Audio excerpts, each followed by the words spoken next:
سورۃ ہود بسم اللہ الرحمن الرحیم، یہ اب جوڑا ہے، اس جوڑے کا دوسرا فرد سورہ ہود۔ یہاں آپ دیکھیں گے کہ برعکس ترتیب ہو جائے گی، 10 رکوعوں میں سے 6 سے زائد انباء الرسل پر مشتمل ہے، اور جس میں سب سے تفصیلی ذکر جو ہے یہ حضرت نوح علیہ السلام کا ہے، اور آخر میں بہت ہی مختصر سا تذکرہ جو ہے حضرت موسیٰ کا ہے۔ باقی جیسے سورہ اعراف میں ایک ایک رکوع ایک ایک رسول کے لیے، وہی ترتیب آپ یہاں دیکھیں گے۔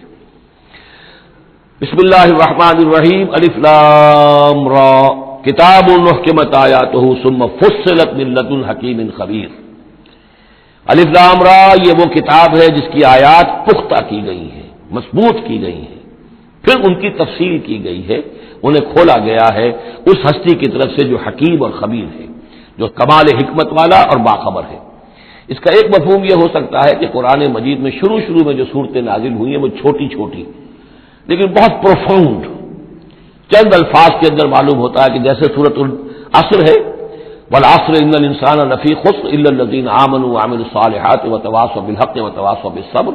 اب اس میں کل ہدایت موجود ہے، اور امام شافعی کے وہ اقوال جو ہے میں نے اپنے کتابچے میں راہ نجات سورۃ العصر کی روشنی میں وہ سارے درج کیے ہیں کہ لو لم ينزل من القرآن سواها لکفت الناس، اگر صرف یہ سورۃ العصر نازل ہوتی قرآن میں سے اور کچھ نہ نازل ہوتا تو بھی ہدایت کے لیے کافی تھی، اور لو تدبر الناس هذه السورۃ لوسعتهم، اگر لوگ صرف اس سورت پر تدبر کریں، غور کریں تو یہ ان کی ہدایت کے لیے کافی ہو جائے گی۔ تو ابتدائی صورتیں اور آیتیں بڑی محکم، لیکن اس کے بعد تفصیل انہی کی بیان ہوئی ہے۔ اللہ تعبدوا الا اللہ، یہ کتاب کس پیغام کے ساتھ آئی ہے؟ نہ پوجو کسی کو سوائے اللہ کے۔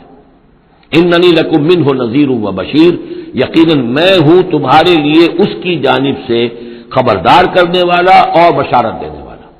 یہ دو الفاظ بار بار آ رہے ہیں، بشیر اور نذیر، نذیر اور بشیر۔ وما نرسل المرسلین الا مبشرین ومنذرین، رسلا مبشرین ومنذرین لئلا یکون للناس علی اللہ حجۃ بعد الرسل وکان اللہ عزیزا حکیما۔ وان استغفروا ربکم، اور یہ کہ اپنے رب سے استغفار کرو، معافی چاہو، ثم توبوا الیہ، اور پھر اس کی جناب میں رجوع کرو، اس کی طرف بڑھو۔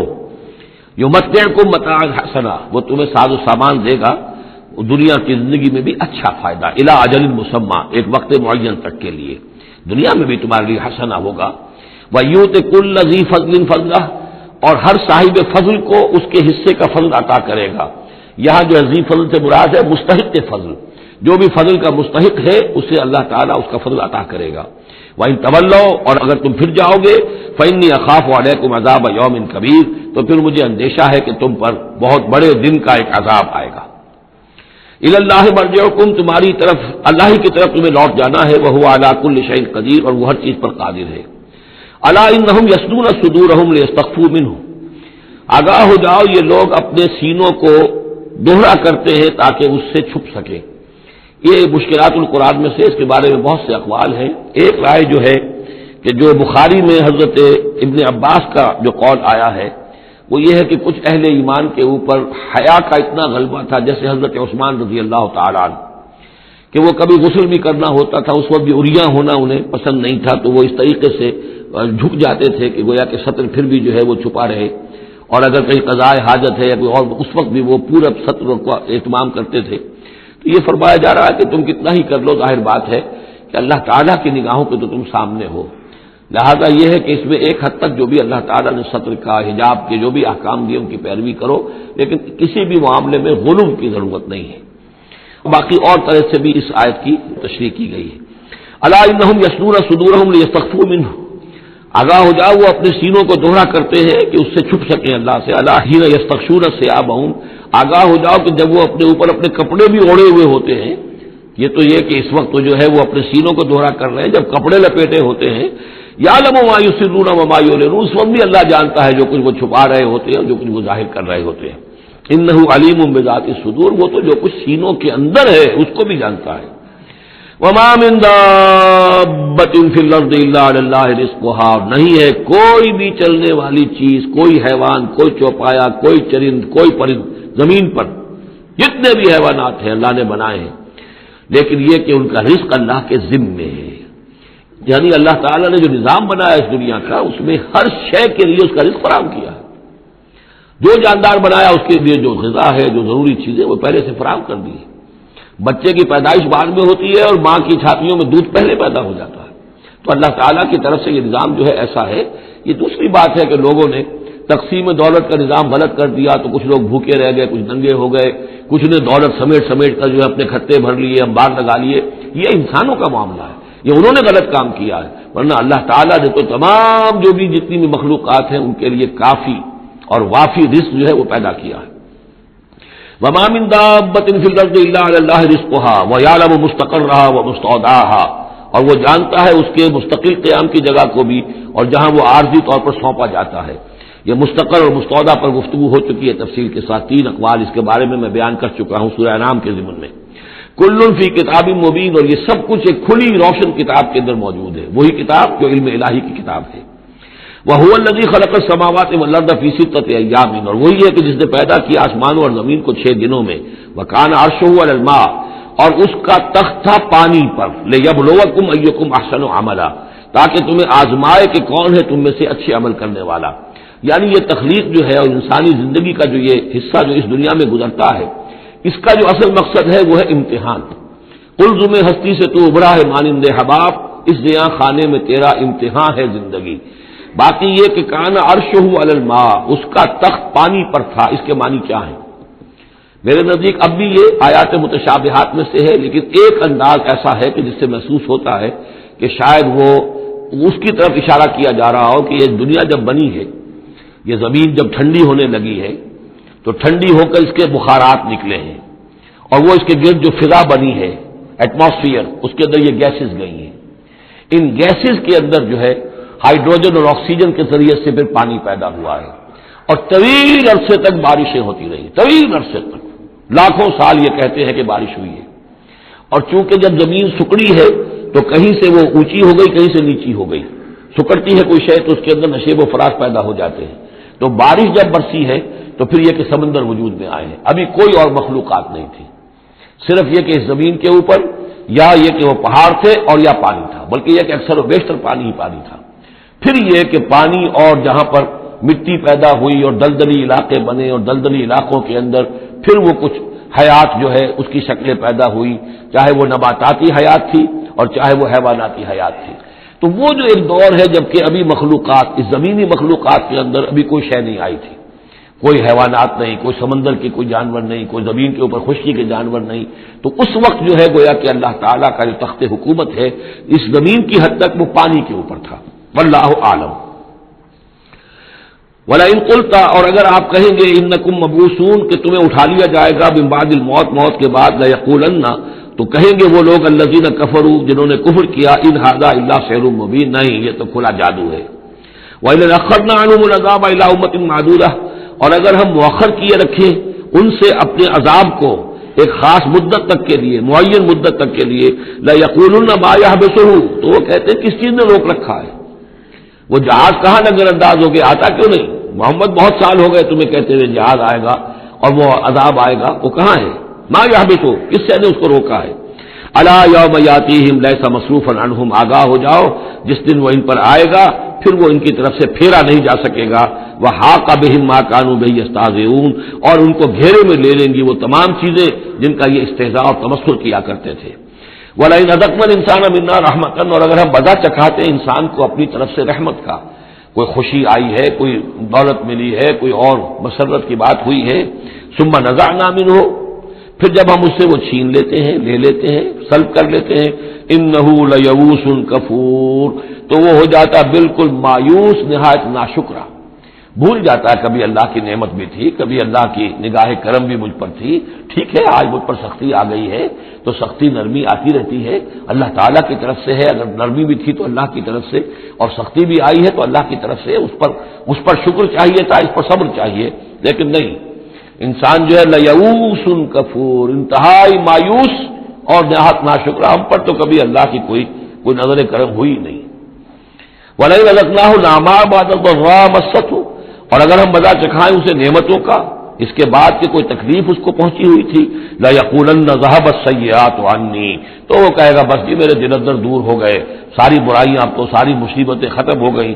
إِنَّهُ لَفَرِحٌ فَخُورٌ, اب وہ فرح اور فخور بن جاتا ہے, وہ یعنی اتراتا ہے, فخر کرتا ہے اور کہتا ہے میں نے محنت کی، میں نے کوشش کی، میں نے تدبیر کی، دیکھا میں نے یہ شکل کی تھی جس کی وجہ سے کہ میری کاروبار جو بالکل ختم ہو رہا تھا، ڈوب رہا تھا، وہ ٹھیک ہو گیا. یعنی یہ کہ ہر حال میں اللہ سے دور، یہ نہیں جانتا کہ جو بھی معاملہ آیا تھا وہ اللہ کی طرف سے ہے، خیر ہو یا شر ہو وہ اللہ کی طرف سے ہے، اس سے ناواقف. الا الذین صبروا، سوائے ان کے کہ جو صبر کی روش اختیار کریں. یہ سب کی بات نہیں ہے جن کو اللہ نے ایمان دیا ہو اور ایمان کے نتیجے میں صبر پیدا ہوا ہو. الا الذین صبروا وعملوا الصالحات، اور انہوں نے نیک اعمال کیے ہوں، اولئک لہم مغفرۃ واجر کبیر، ان کے لیے مغفرت ہے اور بہت بڑا اجر ہے. فلعلک تارک بعض ما یوحی الیک، تو اے نبی شاید کہ آپ کچھ چیزیں چھوڑ دیں اس میں سے جو آپ کی طرف وحی کی جا رہی ہے. وضائق بہ صدرک، اور آپ کا سینہ اس سے بھج رہا ہے، تنگ ہو رہا ہے. ان یقولوا، اس وجہ سے کہ وہ کہہ رہے ہیں لولا انزل علیہ کنز او جاء معہ ملک، کہ وہ یہ کہہ رہے ہیں کہ کیوں نہیں ان کے اوپر اتار دیا گیا کوئی خزانہ، یا کیوں نہیں آیا ان کے پاس کوئی فرشتہ، معہ ان کے ساتھ کوئی فرشتہ آتا. وہی بات جو سورہ نام میں آ چکی ہے، اس کا ذروہ سلام اس مضمون کا سورہ نام میں آ چکا ہے. لیکن ان تمام صورتوں کے اندر بھی یہ چیزیں موجود ہیں. یہ دونوں گروپ جو ہے مکی صورتوں کے، جن میں سے ایک میں وہ 2 صورتیں ہیں جو ہم پڑھ چکے، انعام، آراف، اور دوسرا جو یہ ہے جو 14 صورتوں پر مشتمل ہے جس کی دوسری صورت ہم پڑھ رہے ہیں. ان سب کا تعلق جو ہے یوں سمجھیے، ایک استثناء ہے وہ میں بعد میں بتا دوں گا، یہ قیام مکہ کے آخری 4 سالوں کی صورتیں ہیں. یعنی حضور کا قیام مکہ مکرمہ میں وحی کے آغاز کے بعد 12 سال، اس کو 4 حصوں میں تقسیم کر لیجیے. پہلے 4 سال میں جو صورتیں نازل ہوئی ہیں وہ قرآن مجید کے آخری 2 گروپوں میں ہیں، سورہ قاف سے لے کے آخر تک. درمیانی 4 سال جو تھے ان کے درمیان جو ہے وہ درمیانی 2 گروپوں میں ہیں. اور یہ جو ہے شروع کے 2 گروپ جو ہیں ان کے اندر وہ صورتیں ہیں کہ جو آخری دور میں نازل ہوئی ہیں، آخری 4 سالوں میں، اور ان میں یہ مضمون کثرت سے ملے گا. فلعلک تارک بعض ما یوحی الیک، تو شاید نبی آپ ترک کر دیں گے بعض چیزیں جو آپ کی طرف وحی کی گئی ہیں. وضائق بہ صدرک، اور آپ کا سینہ جو ہے اس پر بھج رہا ہے. ان یقولوا، کہ وہ یہ کہہ رہے ہیں لولا انزل علیہ کنز، کیوں نہیں اتار دیا گیا ان پر کوئی خزانہ، او جاء معہ ملک، یا ان کے پاس آ گیا ہوتا کوئی فرشتہ. انما انت نذیر، دیکھیے پھر آپ سمجھ لیجئے آپ کا فرض منصبی یہ ہے کہ آپ صرف ایک خبردار کرنے والے ہیں. واللہ علی کل شیء وکیل، باقی ہر چیز کا ذمہ دار اللہ ہے. کب عذاب بھیجنا ہے، کب نہیں بھیجنا، کوئی معجزہ دکھانا ہے یا نہیں دکھانا، کس کو ایمان کی توفیق دینی ہے کس کو نہیں دینی ہے، یہ سارے معاملات اللہ کے ہاتھ میں ہیں. ام یقولون افتراہ، کیا ان کا کہنا یہ ہے کہ یہ قرآن جو ہے محمد نے خود گھڑ لیا ہے. قل فاتوا بعشر سور مثلہ مفتریات، اب یہ ہے وہ چیلنج جو دوسرے نمبر پر دیا گیا. پہلا چیلنج تھا کہ تم پورے قرآن جیسی کوئی کتاب بنا کر لاؤ، وہ آگے چل کر آئے گا سورہ بنی اسرائیل میں اور دوسری صورتوں میں. اس سے نیچے اتر کر اچھا 10 صورتیں بنا کے لے آؤ. اس سے نیچے پر سبیل تنزل 1 صورت، اس 1 صورت کی بات سورہ یونس میں بھی آ چکی ہے اور سورہ بقرہ میں بھی. یہاں وہ 10 والا معاملہ ہے. قل فاتوا بعشر سور مثلہ مفتریات، تو ان سے کہیے کہ اچھا اگر ایسا ہی ایک قرآن گھڑا جا سکتا ہے اور انسان کی قوت اور قدرت میں ہے کہ ایسی کتاب تصنیف کر لے، تو تم 10 صورتیں تم بھی اس کی تصنیف کر کے لے آؤ. وَادْعُوا مَنِ اسْتَطَعْتُم مِّن دُونِ اللَّهِ إِن كُنتُمْ صَادِقِينَ، اور جن کو بھی تم بلا سکو اللہ کے سوا بلا لو مدد کے لیے اگر تم سچے ہو. فَإِن لَّمْ يَسْتَجِيبُوا لَكُمْ، پھر اگر وہ تمہارے مددگار جو ہے تمہاری اس دعا کو قبول نہ کرے، نہ پورا کرے، یا یہ کہ اے مسلمانوں اگر تمہارا یہ چیلنج جو ہے یہ کفار قبول نہ کرے، فَاعْلَمُوا أَنَّمَا أُنزِلَ بِعِلْمِ اللَّهِ، تو جان لو تمہیں یقین قابل ہونا چاہیے کہ یہ اللہ تعالیٰ کے علم سے نازل ہوا ہے. وَلَا إِلَٰهَ إِلَّا هُوَ، اور اللہ کے سوا کوئی معبود نہیں. فَهَلْ أَنتُم مُسْلِمُونَ، تو اب اللہ کا حکم مانتے ہو یا نہیں، فرما برداری کرتے ہو کہ نہیں. یہ کفار ہی سے خطاب ہے کہ اگر تمہارے وہ جو معبود ہیں تم ان کو پکارو کہ اس ایسی 10 صورتیں ہمیں بھی، آپ بھی کچھ کوشش کریں، ہم بھی کوشش کرتے ہیں مل جل کر، کچھ آپ القاء فرمائیں، الہام فرمائیں، کچھ ہم محنت کرتے ہیں، اور اگر وہ نہ کریں تو پھر جان لو فَاعْلَمُوا أَنَّمَا أُنزِلَ بِعِلْمِ اللَّهِ وَلَا إِلَٰهَ إِلَّا هُوَ فَهَلْ أَنتُم مُسْلِمُونَ. مَنْ كَانَ يُرِيدُ الْحَيَاةَ الدُّنْيَا وَزِينَتَهَا نُوَفِّ إِلَيْهِمْ أَعْمَالَهُمْ فِيهَا وَهُمْ فِيهَا لَا يُبْخَسُونَ. جو لوگ بھی طالب ہوتے ہیں، ارادہ کر لیتے ہیں، طالب ہوتے ہیں دنیا کی زندگی کا اور اس کی زینت کا، زیبائش، آرائش، چمک دمک، ساز و سامان، اسی کے پیچھے پڑے ہوئے ہیں، محنت کر رہے ہیں، بھاگ دوڑ کر رہے ہیں، خون پسینہ ایک کر رہے ہیں، دن رات ایک کر دیا ہے. نوفِ الیہم اعمالہم فیہا، ہم اسی دنیا کی زندگی میں ان کے اعمال کا پورا پورا بدلہ دے دیتے ہیں. ٹھیک ہے محنت کر رہے ہو بھائی، تمہاری بلڈنگ بھی بڑی اونچی بن گئی ہے اور تمہاری کار بھی بہت اعلیٰ ہے اور تمہارا کاروبار بھی خوب چمک گیا ہے. تم نے چونکہ یہی چاہا، یہی اسی کے لیے محنت کی، اسی کے لیے بھاگ دوڑ کی، تو اللہ تعالیٰ وہم فیہا لا یبخسون، اس میں اللہ تعالیٰ ان کے ساتھ کوئی بخل نہیں کرتا اور ان کی جو محنت ہے اس کا جو بدلہ ہے انہیں اس دنیا میں دے دیتا ہے. لیکن اولئک الذین لیس لہم فی الآخرۃ الا النار، لیکن پھر یہ وہ لوگ ہیں جن کے لیے آخرت میں کچھ نہیں ہے سوائے آگ کے. ساری محنت بھاگ دوڑ دھوپ یہاں کے لیے تھی، یہاں ہم نے تمہیں دے دیا. اولئک الذین لیس لہم فی الآخرۃ الا النار وحبط ما صنعوا فیہا، اور جو کچھ انہوں نے اس دنیا میں کیا ہوگا وہ تو حبط ہو جائے گا. وباطل ما کانوا یعملون، اور جو کوئی جھوٹی سچی نیکی کی ہوگی اپنے دل کو دھوکہ دینے کے لیے وہ بھی بے بنیاد تھی، اس کی کوئی حیثیت نہیں تھی. افمن کان علی بینۃ من ربہ، تو بھلا وہ شخص کہ جو اپنے رب کی طرف سے بینہ پر تھا، اور یہاں بینہ سے مراد ہے فطرت سلیمہ، جس کے بارے میں کئی بار بات کر چکا. فطرت سلیمہ، انسان کے اندر جو روح ربانی پھونکی گئی ہے اس کی وجہ سے وہ جو فطرت ہے اس کے اندر وہ سارے حقائق موجود ہیں، کہ جو حقائق جن کو اجاگر کرنے کے لیے پھر یہ وحی آئی ہے اور اس ڈورمنٹ کانشسنس کو ایکٹیویٹ کرنے کے لیے. تو جس شخص کی وہ فطرت سلیم ہے، قائم ہے، بینہ ہے، روشن ہے، پاک ہے، وَيَتْلُوهُ شَاهِدٌ مِّنْهُ، اور پھر اس کے پیچھے آتا ہے اس کے لیے گواہ. یعنی ایک شخص ہے جس کی فطرت سلیم تھی، حضور صلی اللہ علیہ وسلم ہے، سلیم فطرت، نیک فطرت، عقل سلیم، اور پھر وحی بھی آ گئی، وحی نے گواہی دے دی. گویا کہ دو چیزیں مل گئی، نور علی نور. یہ تمثیل جو ہے سورہ نور میں جا کر مکمل طور پہ سامنے آئے گی. افمن کان علی بینۃ من ربہ ویتلوہ شاہد منہ ومن قبلہ کتاب موسیٰ اماما ورحمہ، اور پھر اس کے علاوہ اس سے پہلے کتاب موسیٰ موجود ہے جو امام بھی تھی، رہنمائی کرنے والی، اور رحمت بھی تھی. یعنی جو دوسری تصدیق ہو رہی ہے وہ تورات سے ہو رہی ہے. تو فطرت محمدی صلی اللہ علیہ وسلم وہ بینہ، وہ روشن خالص. پھر وہی جو آپ پر آ گئی نور علی نور. اور نمبر 3 تورات جو ہے اس کی تصدیق کر رہی ہے، یہ گویا کہ اور اضافی چیز. اولئک یؤمنون بہ، یہی لوگ ہیں کہ جو اس پر ایمان لائیں گے. ومن یکفر بہ من الاحزاب، اور جو اس کا انکار کریں گے، کفر کریں گے اس کتاب کا، من الاحزاب، ان تمام گروہوں میں سے، فرقوں میں سے، چاہے وہ مشرکین مکہ ہوں اور چاہے وہ اہل کتاب ہوں، فالنار موعدہ، تو پھر آگ ہی ان کے وعدے کی جگہ ہے. فلا تک فی مریۃ منہ، تو اے نبی آپ ان کے بارے میں کسی شک و شبے میں نہ رہیں. انہ الحق من ربک، یقیناً یہ حق ہے آپ کے رب کی طرف سے. ولکن اکثر الناس لا یؤمنون، لیکن اکثر لوگ ایمان لانے والے نہیں ہیں. ومن اظلم ممن افترى علی اللہ کذبا، اور کون زیادہ ظالم ہوگا اس سے بڑھ کر کہ جس نے اللہ پر جھوٹ باندھا، گھٹ کر کوئی چیز اللہ کی طرف منسوب کر دی. اولئک یعرضون علی ربہم، یہ وہ لوگ ہیں کہ جو پیش کیے جائیں گے اپنے رب کے سامنے. ویقول الاشہاد، اور لوگ کہیں گے، گواہی دینے والے کہیں گے، ہؤلاء الذین کذبوا علی ربہم، یہ وہ لوگ ہیں جنہوں نے جھوٹ کہا تھا اپنے رب پر. غلام احمد قادیانی کو کھڑا کیا جائے گا، یہ ہے وہ شخص جس نے جھوٹ اپنی جو ہے باتیں منسوب کی ہیں اللہ کی طرف، جس نے بھی جھوٹی نبوت کا دعویٰ کیا. ہؤلاء الذین کذبوا علی ربہم، انہوں نے جھوٹ بولا اللہ پر اور تہمت باندھی اللہ پر کہ مجھ پر وہی بھیجی ہے. الا لعنۃ اللہ علی الظالمین، آگاہ ہو جاؤ ایسے ظالموں پر اللہ کی لعنت ہے. الذین یصدون عن سبیل اللہ، جو اللہ کے راستے سے روکتے ہیں. وَيَبْغُونَهَا عِوَجًا، اور اس میں کجیاں نکالتے ہیں، ڈھونڈتے ہیں، مین میخ نکالتے ہیں تاکہ لوگ جو ہے اس راستے کو اختیار نہ کریں.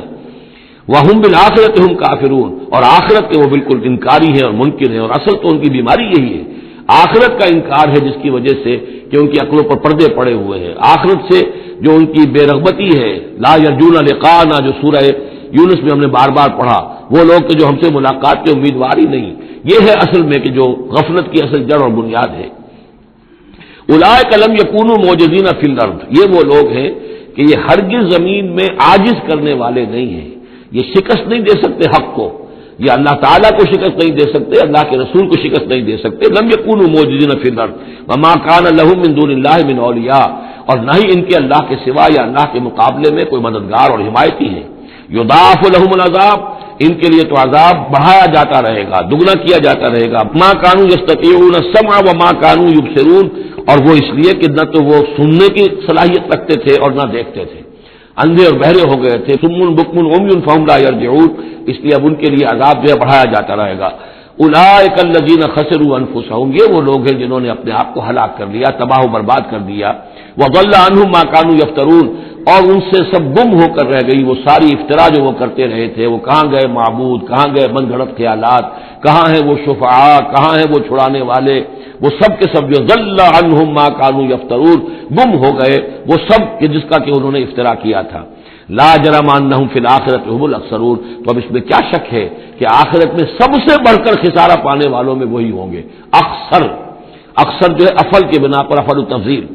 ان الذین آمنوا وعملوا الصالحات، اس کے برعکس سائملٹینیس کنٹراسٹ کا قاعدہ، اس کے برعکس وہ لوگ جو ایمان لائے اور جنہوں نے نیک عمل کیے، وہ اخبتوا الی ربہم، اور جو اپنے رب کے سامنے جنہوں نے عاجزی کی، گڑ گڑاتے رہے، تضرع اختیار کیا. اولئک اصحاب الجنہ، یہ ہوں گے جنت والے. ہم فیہا خالدون، وہ رہیں گے اس میں ہمیشہ ہمیش. مثل الفریقین کالاعمی والاصم والبصیر والسمیع، یہ جو دو گروہ ہیں، یہ فریقین ہیں، ایک اہل ایمان ہے اور ایک وہ ہے مشرک اور کافر. ان کی مثال ایسے ہے کہ ایک طرف تو ایک اندھا اور بہرا ہے، کالاعمی والاصم، اندھا بھی ہے بہرا بھی ہے، اور دوسرا والبصیر والسمیع، جو دیکھتا بھی ہے اور سنتا بھی ہے. هل یستویان مثلا، کیا یہ برابر ہے مثال کے اعتبار سے؟ افلا تذکرون، تو کیا وہ نصیحت اخذ نہیں کرتے؟ وَلَقَدْ أَرْسَلْنَا نُوحًا إِلَىٰ قَوْمِهِ إِنِّي لَكُمْ نَذِيرٌ مُّبِينٌ أَلَّا تَعْبُدُوا إِلَّا اللَّهَ إِنِّي أَخَافُ عَلَيْكُمْ عَذَابَ يَوْمٍ أَلِيمٍ. صدق اللہ العظیم. سورہ ہود میں بھی اب جیسا کہ پہلے عرض کیا جا چکا ہے 6 رکوع جو ہیں انباء الرسل پر مشتمل ہیں. جیسا کہ اس سے پہلے کئی مرتبہ عرض کر چکا ہوں، یہ 6 رسولوں کے حالات ہیں جو قرآن مجید میں کئی بار آئے ہیں. سب سے پہلے حضرت نوح علیہ السلام، پھر حضرت ہود، پھر حضرت صالح، پھر حضرت لوط، پھر حضرت شعیب اور پھر حضرت موسیٰ علیہ السلام. تو یہ جو نقشہ آپ کے سامنے اس وقت موجود ہے، اس سے آپ کو اندازہ ہو جائے گا کہ یہ پورا یوں سمجھیے ارض القرآن ہے. یہ قرآن مجید میں جن رسولوں کے حالات آئے ہیں وہ سب کے سب جو ہیں وہ اس خطے کے اندر وہ مبعوث کیے گئے. یہ داہنی طرف جو ہے وہ بحر جو خلیج فارس ہے، یہ خلیج فارس سیدھا اوپر اگر لکیر چلی جائے گی، اور ادھر سے یہ جو بحر قلزم ہے، اس کے جو یہ اوپر جا کے 2 کھاڑیاں بن گئی ہیں، تو وہ جو ہے خلیج عقبہ آخر میں اوپر، اس سے لکیر جائے گی. تو یہ دونوں لکیریں جہاں جا کر مل جائیں گی، وہ اس نقشے میں ابھی نظر نہیں آ رہا، ذرا نیچے کیجیے تو شاید نظر آ جائے گا. یہ جگہ ہے جہاں پہ وہ سرخ نشان بنا ہوا ہے. یہ علاقہ ہے جہاں کہ حضرت نوح علیہ السلام کی قوم آباد تھی، اور معلوم ہوتا ہے کہ اس وقت تک نسل انسانی صرف اسی علاقے میں تھی. یہیں پر عذاب آیا ہے، بہت بڑا جو طوفان آیا ہے، اور اسی سے ذرا اور اوپر چل کر شمال کی طرف پہاڑی علاقہ ہے کوہ ارارات، اور اسی میں کوہ جودی ہے. یہ علاقہ ہے وہ کہ جس کے اندر حضرت نوح علیہ السلام کی قوم آباد تھی. اس کے بعد جب وہ حضرت نوح علیہ السلام اور ان کے جو بھی بیٹے تھے وہ بچ کر جب آباد ہوئے ہیں، تو پھر ان کا ایک بیٹا جو ہے حضرت سام، وہ عراق میں آ کر آباد ہو گئے. یہ جو سفید سا آپ کو نظر آ رہا ہے یہ عراق کا علاقہ ہے، یعنی اسی علاقے سے ذرا نیچے اترے اور عراق میں آباد ہو گئے. حضرت سام کی نسل میں پھر بہت سی قومیں پیدا ہوئی ہیں. تو انہی میں سے پھر ایک قوم ہے جو نیچے آئی ہے جزیرہ نماء عرب کے بالکل جنوب میں. یہ جو علاقہ ہے یہاں پر یہ قوم، یہ احقاف کا علاقہ کہلاتا ہے، اور یہاں پر قوم ہود، اس قوم کا نام عاد ہے. حضرت سام کی نسل ہی میں سے کوئی بہت بڑا سردار اٹھا جس کا نام عاد تھا، اور عاد کی اور سے پھر ایک نسل، ایک قوم شروع ہو گئی، وہ اس علاقے میں آباد تھی. اس کے ہاں جب شرک وغیرہ پیدا ہو گئے اور خرابیاں پیدا ہو گئی تو اللہ تعالیٰ نے بہت سے نبی بھیجے، پھر آخر ایک رسول بھیجا اور وہ حضرت ہود علیہ السلام ہے. ان کی دعوت کو رد کیا، یہ ہلاک کر دیے گئے. یہاں سے حضرت ہود اپنے ان ساتھیوں کو لے کر نکلے اور عرب کے تقریباً وہ وسط میں وہ علاقہ ہجر کا علاقہ کہلاتا ہے، اس علاقے میں آ کر آباد ہو گئے. یہاں ان کے ہاں ایک بڑی شخصیت ابھری جس کا نام سمود تھا، تو اس سے یہ قوم سمود مشہور ہوئی ہے. انہوں نے میدانوں کے اندر محل بنائے، اور ساتھ ہی یہ ہے کہ جو پہاڑی علاقہ ہے بہت سخت گرینائٹ راکس ہیں، ان کو تراش کر ان کے اندر بھی مکان بنائے. یہ قوم سمود ہے. تو قوم نوح، قوم ہود، قوم سمود، یہ تینوں اقوام جو ہیں حضرت ابراہیم علیہ السلام سے پہلے کی ہیں. اب پھر لوٹیے عراق کی طرف. عراق ہی میں جو قوم باقی رہی انہی میں حضرت ابراہیم علیہ السلام کی بعثت ہوئی ہے. لیکن حضرت ابراہیم علیہ السلام کے بارے میں یہ انداز جو انباء الرسل کا ہے وہ قرآن مجید میں کہیں نہیں ہے. یہاں پہ آپ دیکھیں گے سورہ ہود میں ان کا تذکرہ آئے گا، لیکن وہ قصص النبیین کے انداز میں تذکرہ آئے گا، انباء الرسل کے انداز میں نہیں آئے گا۔ حضرت ابراہیم یہاں سے اور یہاں سے پھر انہوں نے ہجرت کی عراق سے اور شام چلے گئے، پورا صحرا کراس کر کے شام میں جا کر، اور وہاں سے پھر انہوں نے اپنے بیٹے اسحاق کو آباد کیا، وہ جو سرخ نشان نظر آ رہا ہے آپ کو، یہ فلسطین کا علاقہ ہے۔ ایک بیٹے حضرت اسماعیل علیہ السلام کو یہاں مکے میں لا کر آباد کیا۔ اچھا، اس اپنے بھتیجے جو حضرت لوط علیہ السلام ان کے ساتھ ہی آئے تھے، ہجرت کی تھی انہوں نے عراق سے اور شام پہنچے تھے، ان کو بھیجا ہے بحیرہ ڈیڈ سی جو ہے بحیرہ مردار، اس کے کنارے پر یہ شہر آباد تھے عمورہ اور صدوم، وہاں بھیجا ہے۔ تو انباء الرسل کے ضمن میں پھر قوم سمود کے بعد ذکر آئے گا تو وہ قوم لوط کا آئے گا۔ البتہ حضرت ابراہیم علیہ السلام ہی کی ایک تیسری بیوی قطورہ، ان کی اولاد میں سے مدین نام کے بھی ایک تھے، اور ان سے جو قوم چلی قوم مدین، وہ خلیج عقبہ کے داہنی طرف جو ہے مشرق میں، یہ یہاں آباد ہوئے۔ یہ علاقہ ہے ان کا جہاں پہ کہ حضرت شعیب علیہ السلام کو بھیجا گیا، اور خلیج کے قریب لے جائیے، خلیج کے قریب اس علاقے میں یہ مدین کا علاقہ ہے، اس میں حضرت شعیب علیہ السلام بھیجے گئے۔ اب یہ جو سینائی پیننسولا ہے، ادھر جو ہے مصر ہے، وہ دریائے نیل نظر آ رہا ہے۔ یہاں سے یوں جو ہے حضرت یوسف علیہ السلام، چونکہ اب سورہ ہود کے بعد سورہ یوسف بھی آ جائے گی، تو حضرت یوسف علیہ السلام کو جب کہ ان کے بھائیوں نے کنویں میں پھینکا ہے، اور وہ پھر قافلہ ان کو لے گیا ہے مصر، اور وہ پھر ذریعہ بن گئے پوری اس قوم کے مصر میں آنے کا، تو یہاں پھر حضرت موسیٰ علیہ السلام کی بعثت ہوئی ہے مصر میں۔ تو کل یہ علاقہ ہے کہ جن میں وہ انبیاء اور رسل جو ہیں مبعوث ہوئے ہیں، کہ جن کا ذکر اکثر و بیشتر قرآن میں آتا ہے۔ لیکن جیسا کہ میں نے عرض کیا تھا، اس کا یہ مطلب نہیں ہے کہ صرف یہی رسول اور نبی آئے ہیں، دنیا میں اور بھی بہت سے نبی اور رسول آئے، لیکن قرآن میں تذکرہ انہی کا کیا گیا ہے کہ جن کا تذکرہ ان لوگوں کی اپنی روایات میں موجود تھا، جن کے ناموں سے یہ واقف تھے، لہذا انہی کے حوالے سے قرآن تو کتاب ہدایت ہے۔ ویسے تو ایک رسول کے قصے میں بھی وہ ساری ہدایت موجود ہے، اور 6 رسولوں کے قصوں میں بھی وہ ہدایت موجود ہے۔ اس حوالے سے یہ کہ سارے رسولوں کی تاریخ بیان کرنا یہ قرآن مجید کا موضوع نہیں ہے۔ آئیے اب متن کی طرف چلیے۔ وَلَقَدْ أَرْسَلْنَا نُوحًا إِلَىٰ قَوْمِهِ، اور ہم نے بھیجا نوح کو اس کی قوم کی طرف۔ إِنِّي لَكُمْ نَذِيرٌ مُّبِينٌ، انہوں نے کہا میں تمہارے لیے کھلا خبردار کر دینے والا ہوں۔ اللہ تعبدوا الا اللہ، کہ مت پوجو اللہ کے سوا کسی کو۔ انی اخاف علیکم عذاب یوم علیم، مجھے اندیشہ ہے تم پر ایک بڑے دردناک دن کے عذاب کا۔ فقال الملأ الذین کفروا من قومہ، تو کہا اس کے قوم کے ان سرداروں نے جنہوں نے کفر کی روش اختیار کی، ما نراک الا بشرا مثلنا، ہم نہیں دیکھتے اے نوح آپ کو مگر اپنے ہی جیسا ایک انسان۔ آپ کہاں سے اللہ کے رسول بن گئے، کیسے رسول بن گئے، کیسے اللہ نے چن لیا؟ آپ تو ہمارے جیسے ایک انسان ہیں۔ وما نراک اتبعک الا الذین هم اراذلنا بادی الرائے، اور اس سے بھی آگے بڑھ کر ہم نہیں دیکھتے مگر یہ کہ آپ کی پیروی کرنے والے تو وہ لوگ ہیں جو ہماری نگاہوں میں ذلیل ہیں، کمینے ہیں، نچلے طبقے کے لوگ ہیں، گھٹیا لوگ ہیں، بادی الرائے، بلا تعمل نظر آ رہا ہے کہ صرف کچھ کمی کاری لوگ آپ کے گرد جمع ہو گئے ہیں، کوئی معقول آدمی، کوئی سردار قوم کا کوئی آپ کے گرد آیا ہی نہیں۔ وما نرى لكم علينا من فضل، اور ہمیں کوئی نظر نہیں آتا کہ آپ پر کوئی ہمارے اوپر کوئی فضیلت آپ کو حاصل ہے، آپ کو اور آپ کے ساتھیوں کو، بل نظنکم کاذبین، بلکہ ہمارا گمان تو یہی ہے کہ آپ جھوٹ بول رہے ہیں۔ قال یا قوم ارأیتم ان كنت على بینۃ من ربی، اب یہ ذرا اس صورت کے اندر بار بار یہ الفاظ آئیں گے۔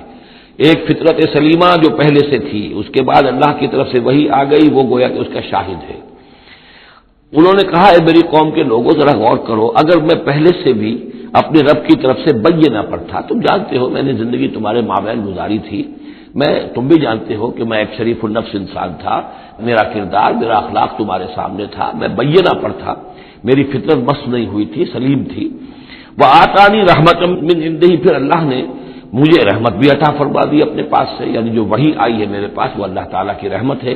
فأمیت علیکم، اور وہ چیز وہ ہے کہ جس کو تمہاری آنکھوں سے مخفی رکھا ہے، اب میں کیا کروں، فرشتہ میرے پاس تو آتا ہے، وہی میرے پاس آتی ہے، یہ چیز جو ہے میرے تو تجربے میں ہے، بائی پرسنل ایکسپیرینس، لیکن یہ کہ تم سے یہ چھپا کر رکھی گئی ہے۔ انلزمکموہا وانتم لہا کارہون، بہرحال ہم زبردستی چپکا نہیں سکتے اپنی یہ بات آپ لوگوں کو، اگر آپ کو پسند نہیں ہے، اگر بیزار ہیں تو یہ اختیار ہمارے پاس نہیں ہے کہ ہم زبردستی آپ کو ان باتوں کا قائل کر دیں اور یہ باتیں لازماً آپ پر تھوپ دیں۔ بیا قوم لا اسألکم علیہ مالا، اور میری قوم کے لوگوں دیکھو میں تم سے کوئی اجرت نہیں مانگتا، مال طلب نہیں کرتا، کوئی تاوان تم پر نہیں ڈالا ہے۔ ان اجریہ الا علی اللہ، نہیں ہے میرا اجر مگر اللہ کے ذمے۔ وما انا بطارد الذین آمنوا، اور جن کو تم کہہ رہے ہو یہ گھٹیا لوگ ہیں، کمی کاری لوگ ہیں، کمین لوگ ہیں، میں ان کو اپنے پاس سے دھتکار نہیں سکتا، میں یہاں سے کھدیڑ نہیں سکتا ان کو، میں نہیں ہوں کھدیڑنے والا ان کو اپنے پاس سے۔ انہم ملاقو ربہم، یہ اپنے رب سے ملاقات کریں گے، ولکنی اراکم قوما تجہلون، لیکن میں دیکھتا ہوں کہ تم ضرور جہل میں اور جہالت میں مبتلا ہو گئے ہو۔ وَيَا قَوْمِ مَن يَنصُرُنِي مِنَ اللَّهِ إِن طَرَدتُّهُمْ، اور میری قوم کے لوگوں سوچو اگر میں ان اہل ایمان کو اپنے ہاتھ سے ہانک دوں، یہاں سے بھگا دوں، یہاں سے دھتکار دوں، تو کون مدد کرے گا میری اللہ کے مقابلے میں؟ یہ اللہ کے ماننے والے، اللہ کے چاہنے والے، اللہ کا ذکر کرنے والے، اللہ سے دعائیں مانگنے والے، اللہ کے روح انور کے یہ طالب ہیں، اس کی رضا جو ہیں۔ افلا تذکرون، تو کیا تم نصیحت اخذ نہیں کرتے؟ ولا اقول لکم عندی خزائن اللہ، وہی بات جو حضور سے ہم پڑھ چکے ہیں پہلے، اور میں نہیں کہتا تم سے کہ میرے پاس اللہ کے خزانے ہیں، میں نے کب کہا ہے کہ میرا اختیار ہے اللہ کے خزانوں پر؟ ولا عالم الغیب، نہ میں غیب کا علم رکھتا ہوں، ولا اقول انی ملک، نہ میں یہ کہتا ہوں کہ میں کوئی فرشتہ ہوں، ولا اقول للذین تزدری اعینکم، اور نہ میں یہ کہتا ہوں ان لوگوں کے بارے میں جنہیں تمہاری آنکھیں حقیر دیکھ رہی ہیں، تم حقارت کے ساتھ دیکھ رہے ہو، لن یؤتیہم اللہ خیرا، میں تو نہیں کہہ سکتا کہ اللہ تعالیٰ انہیں کوئی خیر نہیں دے گا، کیا پتا تم اندازہ بھی نہ کر سکو کیا مقامات بلند اللہ ان کو عطا کرے گا، جنت میں یہ کس طریقے سے اللہ تعالیٰ کے فراح و ریحان و جنت و نعیم سے جو ہے وہ مشرف ہوں گے۔ ولا اقول انی ملک ولا اقول للذین تزدری اعینکم لن یؤتیہم اللہ خیرا، اللہ اعلم بما فی انفسہم، جو کچھ ان کے جیوں میں ہے، دلوں میں، اللہ خوب جانتا ہے کس کے دل میں کتنا خلوص ہے، کتنی محبت ہے اللہ کے ساتھ، کتنا شوق ہے اللہ سے ملاقات کا، تو یہ اللہ جانتا ہے۔ انی اذا لمن الظالمین، اگر میں تمہارے امتحانوں سے تنگ آ کر میں ان کو اپنے پاس سے اٹھا دوں، بھگا دوں، تو پھر یہ کہ میں تو خود ظالموں میں سے ہو جاؤں گا۔ قالوا یا روح، انہوں نے کہا اے روح، قد جادلتنا، تم نے ہم سے خوب جھگڑا کیا، فاکثرت جدالنا، اور بہت جھگڑا کر دیا تم نے، یعنی یہ کہ جب وہ بالکل ان تمام باتوں کے جواب میں خاموش ہونے پر مجبور ہو گئے، معقول بات ہے جو جواب دیا جا رہا ہے، ان کے پاس اب کوئی جواب نہیں ہے اس کا۔ فاتنا بما تعدنا ان كنت من الصادقین، اب آخری بات وہی ضد اور ہٹ درمی کی، تو پھر لے آؤ جس چیز کی ہمیں دھمکی دے رہے ہو، اگر تم سچے ہو وہ عذاب لے آؤ۔ اب ہم جو ہے ہمارے کان پک گئے ہیں تمہارے یہ بات سنتے سنتے، اور تم سے یہ مذاکرہ اور مجادلہ اور مناظرہ جو ہے مزید ہم جاری نہیں رکھنا چاہتے۔ قال انما یاتیکم بہ اللہ ان شاء، انہوں نے فرمایا کہ وہ تو اللہ لے آئے گا وہ عذاب تمہارے اوپر اگر وہ چاہے گا، انما یاتیکم بہ اللہ، وہ لائے گا تمہارے اوپر اللہ انشاء اگر وہ چاہے گا، وما انتم بمعجزین، اور پھر تم اس کو تھکا نہیں سکو گے بھاگ کر، یعنی تم اسے ہرا نہیں سکو گے، تم اس سے بچ کر بھاگ نہیں سکو گے۔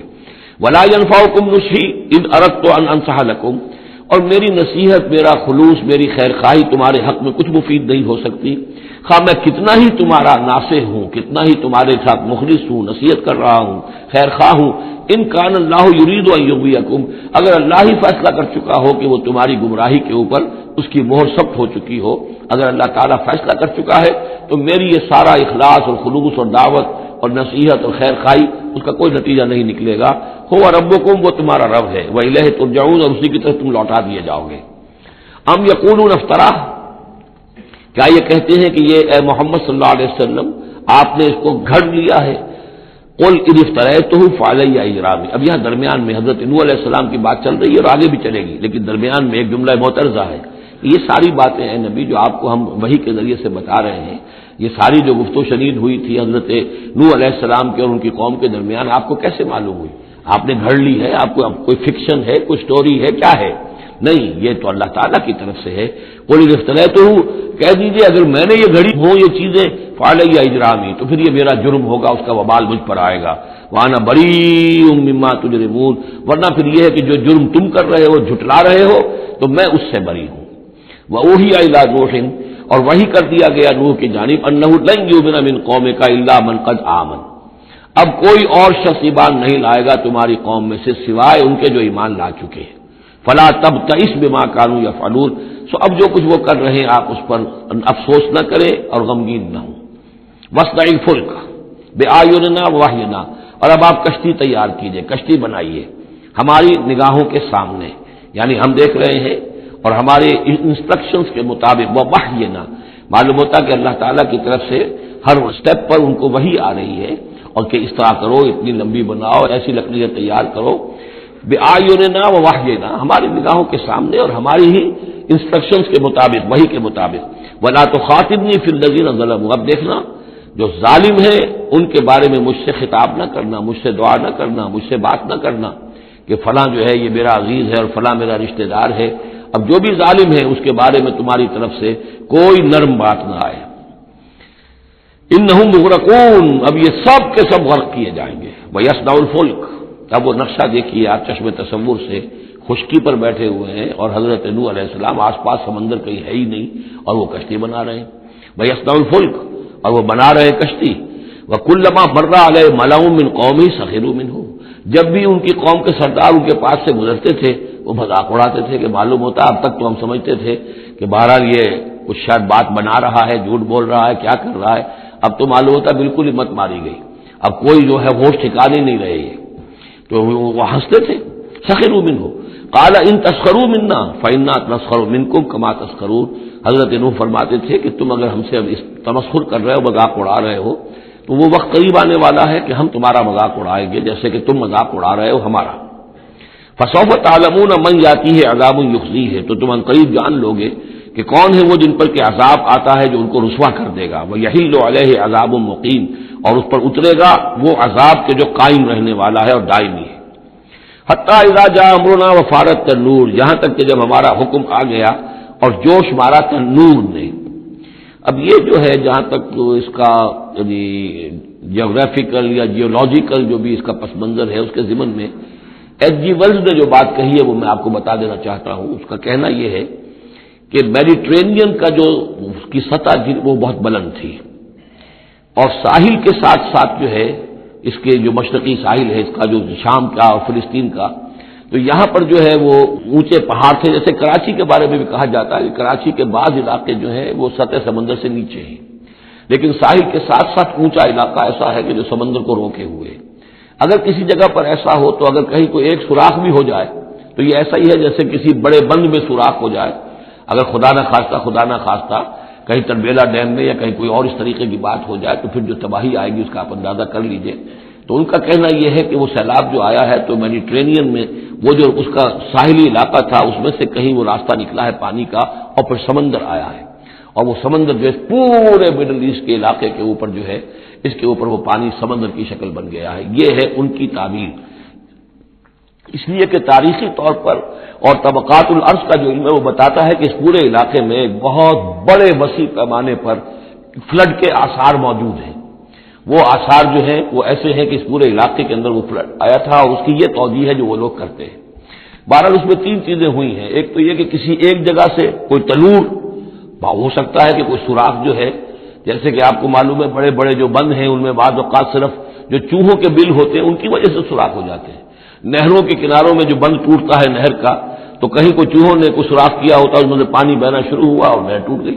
اسی طریقے سے ہو سکتا ہے کہ کسی تنور کے اندر سے پہلی مرتبہ پانی نکلا ہو. پھر یہ کہ زمین کے بھی اللہ تعالیٰ نے جو ہے وہ کھول دیے سوتے اور آسمان سے بھی پانی برسا، تو یہ پانی جو ہے زمین کا اور آسمان کا پھر مل گیا اور اس طریقے سے وہ عظیم جو ہے سیلاب آیا جس سے کہ وہ پوری قوم ہلاک ہو گئی. اور وہ کشتی جو ہے وہ بہت عرصے تک تیرتی رہی اس سمندر کے اوپر اور پھر ہوتی ہوئی وہ کوہ ارارات میں اس کی جو ایک چوٹی ہے جودی اس پر جا کر ٹک گئی. واللہ عالم. ابھی اس پر مزید ضرورت ہے اصل میں کام کرنے کی.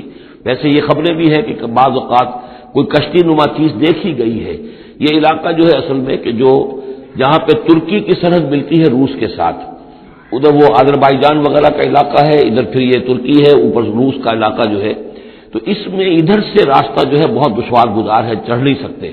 روس کی طرف سے راستہ ہے. اس کی چوٹیوں پر بعض پائلٹس نے کہیں دیکھا ہے اور خبر دی ہے کہ کوئی بہت بڑی کشتی قسم کی شے جو ہے وہ کسی چوٹی کے اوپر رکھی ہوئی ہے. اور قرآن مجید چونکہ بار بار کہتا ہے کہ ہم اسے برقرار رکھیں گے، ایک وقت آئے گا کہ وہ لوگوں کے لیے ایک نشانی بن کر ظاہر ہوگی، تو اس سے معلوم ہوتا ہے کہ وہ کشتی اب بھی وہاں پر موجود ہے اور انسان جو ہے اس تک رسائی حاصل کرے گا. حتی اذا جاء امرنا وفارت التنور، جب ہمارا حکم آ پہنچا اور جوش مارا تنور نے، ابل پڑا تنور. قل نحمل فیہا من کل زوجین اثنین، تو ہم نے کہا اے نوح اپنی اس کشتی میں تمام حیوانات کا ایک ایک جوڑا رکھ لو، واہلک، اور اپنے گھر والوں کو بھی، اپنے گھر والے اہل و عیال کو، الا من سبق علیہ القول، سوائے آپ کے اہل و عیال میں سے وہ کہ جن کے بارے میں پہلے حکم گزر چکا ہے. یہ حضرت نوح کے خاندان میں سے ایک ان کی بیوی اور اسی بیوی کا بیٹا یام، 3 بیٹے ان کے ساتھ بچے ہیں جو اہل ایمان تھے، حام، سام اور یافس۔ سام کی اولاد ہے وہ جو نیچے تمام ہمیں ابھی نقشہ دیکھا ہے، حضرت ابراہیم بھی سامی ہے اور یہ قوم عاد بھی سامی، قوم سمود بھی سامی، یہ سیمیٹک ریسز کہلاتی ہیں۔ لیکن یہ کہ حضرت حام کی اولاد اب وہ اس تفصیل میں نہیں جا سکتا، اور حضرت یافس کی اولاد یہ اور دوسرے علاقوں میں جا کر آباد ہو گئے۔ یہ جو نیچے کی طرف اترے ہیں یہ حضرت سام کی نسل ہے۔ چوتھا بیٹا ان کا تھا یام، یا اس کا ایک خطاب اور بھی تھا کنعان، اور اس کی جو ماں تھی تو یہ مشرک تھے اور یہ اہل ایمان کے ساتھ شریک نہیں تھے، لہذا یہ کشتی میں شامل نہیں ہوئے۔ تو آپ اب رکھ لیجئے، سوال کرا لیجئے اپنی کشتی میں، من کل زوجین اثنین، ہر نوع کا ایک ایک جوڑا تمام حیوانات میں سے، وہ اہلک، اور اپنے گھر والوں کو، الا من سبق علیہ القول، مگر سوائے اس کے کہ جن کے اوپر پہلے سے حکم ہو چکا ہے، ومن آمن، اور باقی جتنے بھی اہل ایمان آپ کے ہیں ان سب کو بھی سوار کر لیجئے، وما آمن معہ الا قلیل، اور نہیں ایمان لائے تھے ان کے ساتھ مگر بہت ہی کم، نہ ہونے کے برابر۔ قلیل جو ہے انگریزی میں اے لٹل اور دی لٹل، ان دونوں میں جو فرق ہے، یہاں قلیل جو ہے دی لٹل کے معنی میں آیا ہے کہ بالکل نہ ہونے کے برابر۔ وقال اركبوا فيها بسم الله مجريها ومرساها، اور حضرت نوح نے فرمایا اب سوار ہو جاؤ اس میں، اللہ کے نام کے ساتھ ہی ہے اس کا چلنا بھی اور اس کا لنگر انداز ہونا بھی، اللہ ہی اس کو چلائے گا بھی جب تک یہ پانی میں تیرتی رہے گی، اور اللہ ہی کے حکم سے یہ لنگر انداز ہوگی جہاں بھی اللہ کی مشیت ہوگی کہ یہ لنگر انداز ہو جائے۔ ان ربی لغفور الرحیم، یقینا میرا رب غفور اور رحیم ہے۔ وہی تجری بہم فی موج کالجبال، اب وہ کشتی چل رہی تھی ان کو لے کر موجوں میں، اور موجیں پہاڑ جیسی موجیں۔ ونادى نوح ابنہ، اور نوح نے پکارا اپنے بیٹے کو، اسی کو یام کو یا کنعان کو، وکان فی معدل، اور وہ ایک کنارے کی طرف تھا، یا بنی ارکب معنا، اے میرے بیٹے آؤ ہمارے ساتھ شریک ہو جاؤ، ولا تکن مع الکافرین، اور کافروں کا ساتھ نہ دو، کافروں کے ساتھ نہ رہو بلکہ ہماری کشتی میں آ جاؤ۔ قال سآوی الی جبل یعصمنی من الماء، اس نے کہا نہیں میں ابھی اس پہاڑ کے اوپر چڑھ جاؤں گا، میں وہاں پہنچ جاؤں گا، وہ مجھے پانی سے بچا لے گا۔ قال لا عاصم اليوم من امر اللہ الا من رحم، حضرت نوح نے فرمایا نہیں، آج کے دن کوئی شے بچانے والی نہیں ہے اللہ کے امر سے سوائے اس کے جس پر اللہ ہی رحم فرما دے۔ وحال بینہم الموج، اور اسی گفتگو کے دوران ایک بڑی سی موج حائل ہوئی ان کے مابین، فکان من المغرقین، اور وہ بیٹا جو ہے ان کی نگاہوں کے سامنے غرق ہو گیا۔ وقیل یا ارض ابلعی ماءک، اور کہہ دیا گیا اے زمین اپنے پانی کو نگل جا، واپس پانی زمین کے اندر جذب ہو جائے۔ کتنا وقت لگا ہوگا یہ اللہ بہتر جانتا ہے، لیکن یہ آخر کار جو شکل بنی ہے کہ زمین کے اندر پانی جذب ہو گیا جو زمین سے آیا تھا۔ وَيَا سَمَاءُ أَقْلِعِي، اور اے آسمان تو بھی اب تھم جا، جو بھی بارش آنی تھی اس طوفان کے لیے اس کو بھی اختتام کا حکم ہو گیا۔ وَغِيضَ الْمَاءُ، اور پانی سکھا دیا گیا۔ وَقُضِيَ الْأَمْرُ، اور فیصلہ چکا دیا گیا۔ وَاسْتَوَتْ عَلَى الْجُودِيِّ، اور وہ کشتی جو ہے جودی پہاڑ کے اوپر جا کر رک گئی۔ وَقِيلَ بُعْدًا لِلْقَوْمِ الظَّالِمِينَ، اور کہہ دیا گیا ہلاکت اور دوری ہے اس قوم کے لیے کہ جو ظالم تھی، یعنی اب اس کا نسیہ منسیہ ہو گئی، اب اس کا نام و نشان موجود نہ رہا۔ وَنَادَى نُوحٌ رَبَّهُ، اور پکارا نوح نے اپنے رب کو، فقال رب ان ابنی من اہلی، انہوں نے کہا پروردگار میرا بیٹا میرے اہل میں سے تھا اور تیرا وعدہ تھا میرے اہل کو بچا لے گا۔ وَإِنَّ وَعْدَكَ الْحَقُّ، اور تیرا وعدہ سچا ہے۔ وَأَنْتَ أَحْكَمُ الْحَاكِمِينَ، اور یقیناً تو تمام حاکموں میں سب سے بڑا اور سب سے منصف اور سب سے عادل حاکم ہے۔ قال یا نوح انہ لیس من اہلک، انہوں نے اللہ نے جواب دیا اے نوح وہ تمہارے اہل میں سے نہیں ہے۔ انہ عمل غیر صالح، اس کے اعمال، اس کا کردار، اس کے عقائد، اس کے نظریات غیر صالح ہیں۔ فلا تسألنی ما لیس لک بہ علم، تو اب مجھ سے ان چیزوں کے بارے میں سوال نہ کرو جس کے لیے تمہارے پاس کوئی علم نہیں ہے۔ انی اعوذک ان تکون من الجاہلین، اور میں تمہیں نصیحت کر رہا ہوں کہ تم جاہلوں میں سے نہ بن جاؤ۔ یہاں وہ یاد کر لیجئے سورہ نام کی آیت 35، اس میں حضور سے کہا گیا تھا فلا تکونن من الجاہلین، میں نے اس وقت بھی نوٹ کرا دیا تھا کہ یہ سخت ترین الفاظ یا حضور سے فرمائے گئے ہیں سورہ نام میں، اور یہاں پر سورہ ہود میں یہ آئے ہیں حضرت نوح علیہ السلام سے خطاب کرتے ہوئے، انی اعوذک ان تکون من الجاہلین۔ یہاں میں صرف ذکر کر دیتا ہوں کہ یہاں جو اہل تشیع کی تفسیر ہے وہ یہ ہے کہ ان کی جو یہ بیوی تھی زانیہ تھی، ان کی رائے یہ ہے، اور یہ بیٹا بھی جو ہے حضرت نوح علیہ السلام کے صلب سے نہیں تھا. تو یہ تعبیر وہ کرتے ہیں اس واقعے کی، انہ لیس من اہلک، یہ تمہارے اہل میں سے ہے ہی نہیں، یہ تمہاری نسل سے نہیں ہے. انہ عمل غیر صالح، یہ تو ایک غیر صالح عمل ہے، اس کے نتیجے میں وجود میں آیا ہے. لیکن اہل سنت اس کو تسلیم نہیں کرتے. اس کی وجہ یہ ہے کہ جو قاعدہ دیا گیا ہے سورہ نور میں وہ یہ ہے کہ اللہ تعالیٰ صالح لوگوں کے لیے بیویاں بھی دیکھ دیتا ہے، اور جو خبیثات للخبیثین والخبیثون للخبیثات والطیبات للطیبین والطیبین للطیبات، تو یہ چیزیں جو ہے اس کے چونکہ خلاف جاتا ہے. اس لیے یہ کہ صرف مشرک ہونے کی حد تک کہ یہ مشرک تھے ماں بیٹا، اس لیے جو کٹے رہے، تو اسی پر اہل سنت کا اجماع ہے. قال رب انی اعوذ بک ان اسالک ما لیس لی بہ علم، حضرت نوح نے عرض کیا پروردگار میں تیری پناہ طلب کرتا ہوں اس سے کہ میں تجھ سے ایسی بات کا سوال کروں جس کے لیے کہ میرے پاس کوئی علم نہیں ہے. وَإِلَّا تَغْفِرْ لِي وَتَرْحَمْنِي، اور اگر تو نے مجھے معاف نہ فرما دیا اور رحم نہ فرمایا، اکم من الخاسرین، تو میں تو ہو جاؤں گا خسارہ پانے والوں میں. قیل یا نوح بسلام منا وبرکات علیک، ہم نے کہا نوح اب اترو، اس کشتی سے اترو، بسلام منا، ہماری طرف سے سلامتی کے ساتھ، و برکات، اور برکتوں کے ساتھ، علیکا، جو تم پر بھی ہوں گی، وعلی امم ممن معک، اور ان امتوں پر بھی ہماری یہ برکات ہوں گی کہ جو ان لوگوں کے ساتھ، جو ان کی نسل سے وجود میں آئیں گی جو تمہارے ساتھ ہیں. تو گویا کہ نسل انسانی بعد میں عام خیال یہی ہے کہ حضرت نوح علیہ السلام کے 3 بیٹوں ہی سے چلی ہے. باقی اگر کچھ لوگ تھے بھی ان کے ساتھ تو وہ ایسے تھے کہ جن کی کوئی نسل آگے نہیں چلی ہے، بلکہ یہ دنیا کی جو نسلیں اس وقت دنیا میں ہیں نوع انسانی، وہ یہ حضرت یافس، حضرت حام اور حضرت سام کی نسل ہی سے ہیں. یہ خیال ہے، واللہ عالم، یقین کے ساتھ نہیں کہا جا سکتا، ویسے میرا اپنا رجحان بھی اسی طرف ہے.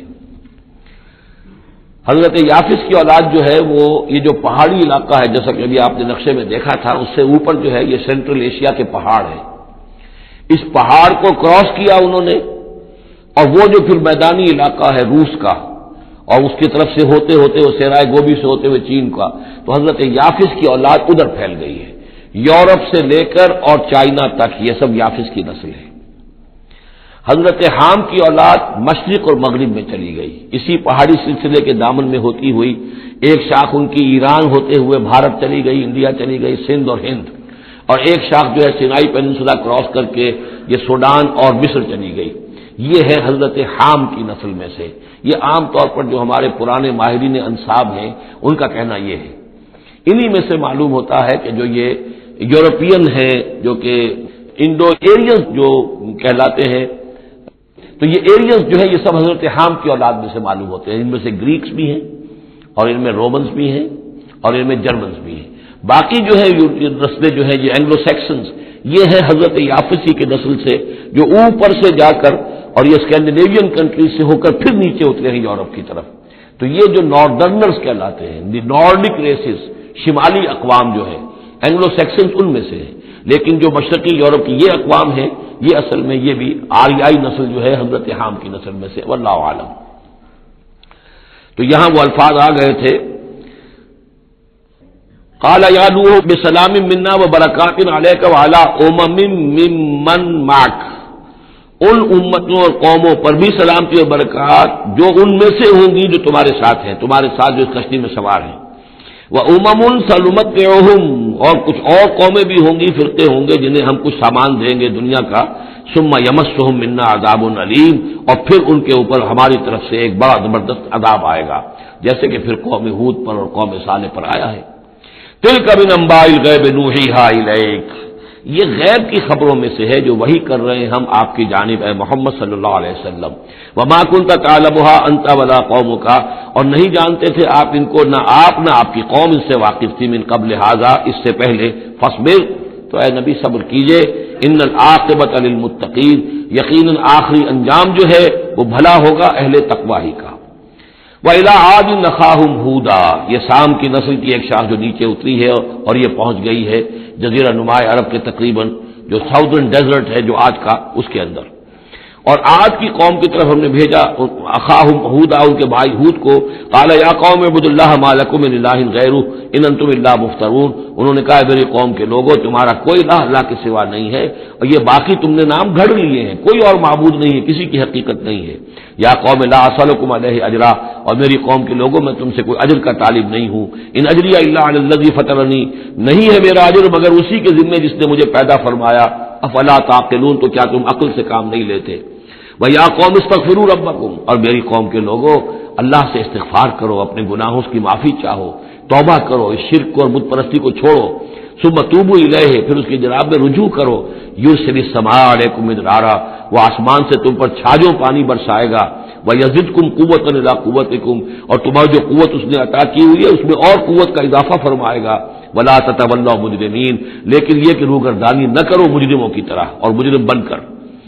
قالوا یا ہود ما جئتنا ببینہ، انہوں نے کہا کہ اے ہود دیکھو تم کوئی ہمارے پاس سند لے کر نہیں آئے، کوئی معجزہ لے کر نہیں آئے، وما نحن بتارکی آلہتنا عن قولک، اور ہم نہیں ہیں اپنے معبودوں کو چھوڑنے والے صرف تمہارے کہنے سے، وما نحن لک بمؤمنین، اور ہم نہیں ہیں تمہاری بات ماننے والے، ان نقول الا اعتراک بعض آلہتنا بسوء، ہم تو یہی کہتے ہیں اس کے سوا اور کچھ نہیں ہمارا خیال کہ ہمارے بعض معبودوں کی جو تم نے کوئی گستاخی کی ہے، ان کی نفی کی ہے، تو ان کی طرف سے تمہیں کوئی تکلیف پہنچ گئی ہے، یعنی تمہارا دماغی توازن ٹھیک نہیں رہا ہے، کوئی آسیب تمہیں ہو گیا ہے، تم پر پھٹکار پڑی ہے ہمارے بعض معبودوں کی۔ قال انی اشہد اللہ واشہدوا، حضرت ہود نے فرمایا دیکھو میں اللہ کو گواہ کر کے کہہ رہا ہوں اور تم بھی گواہ رہو، انی بریء مما تشرکون، کہ جن کو تم شریک ٹھہرا رہے ہو میں ان سے بری ہوں، بیزار ہوں، میرا ان سے کوئی تعلق نہیں۔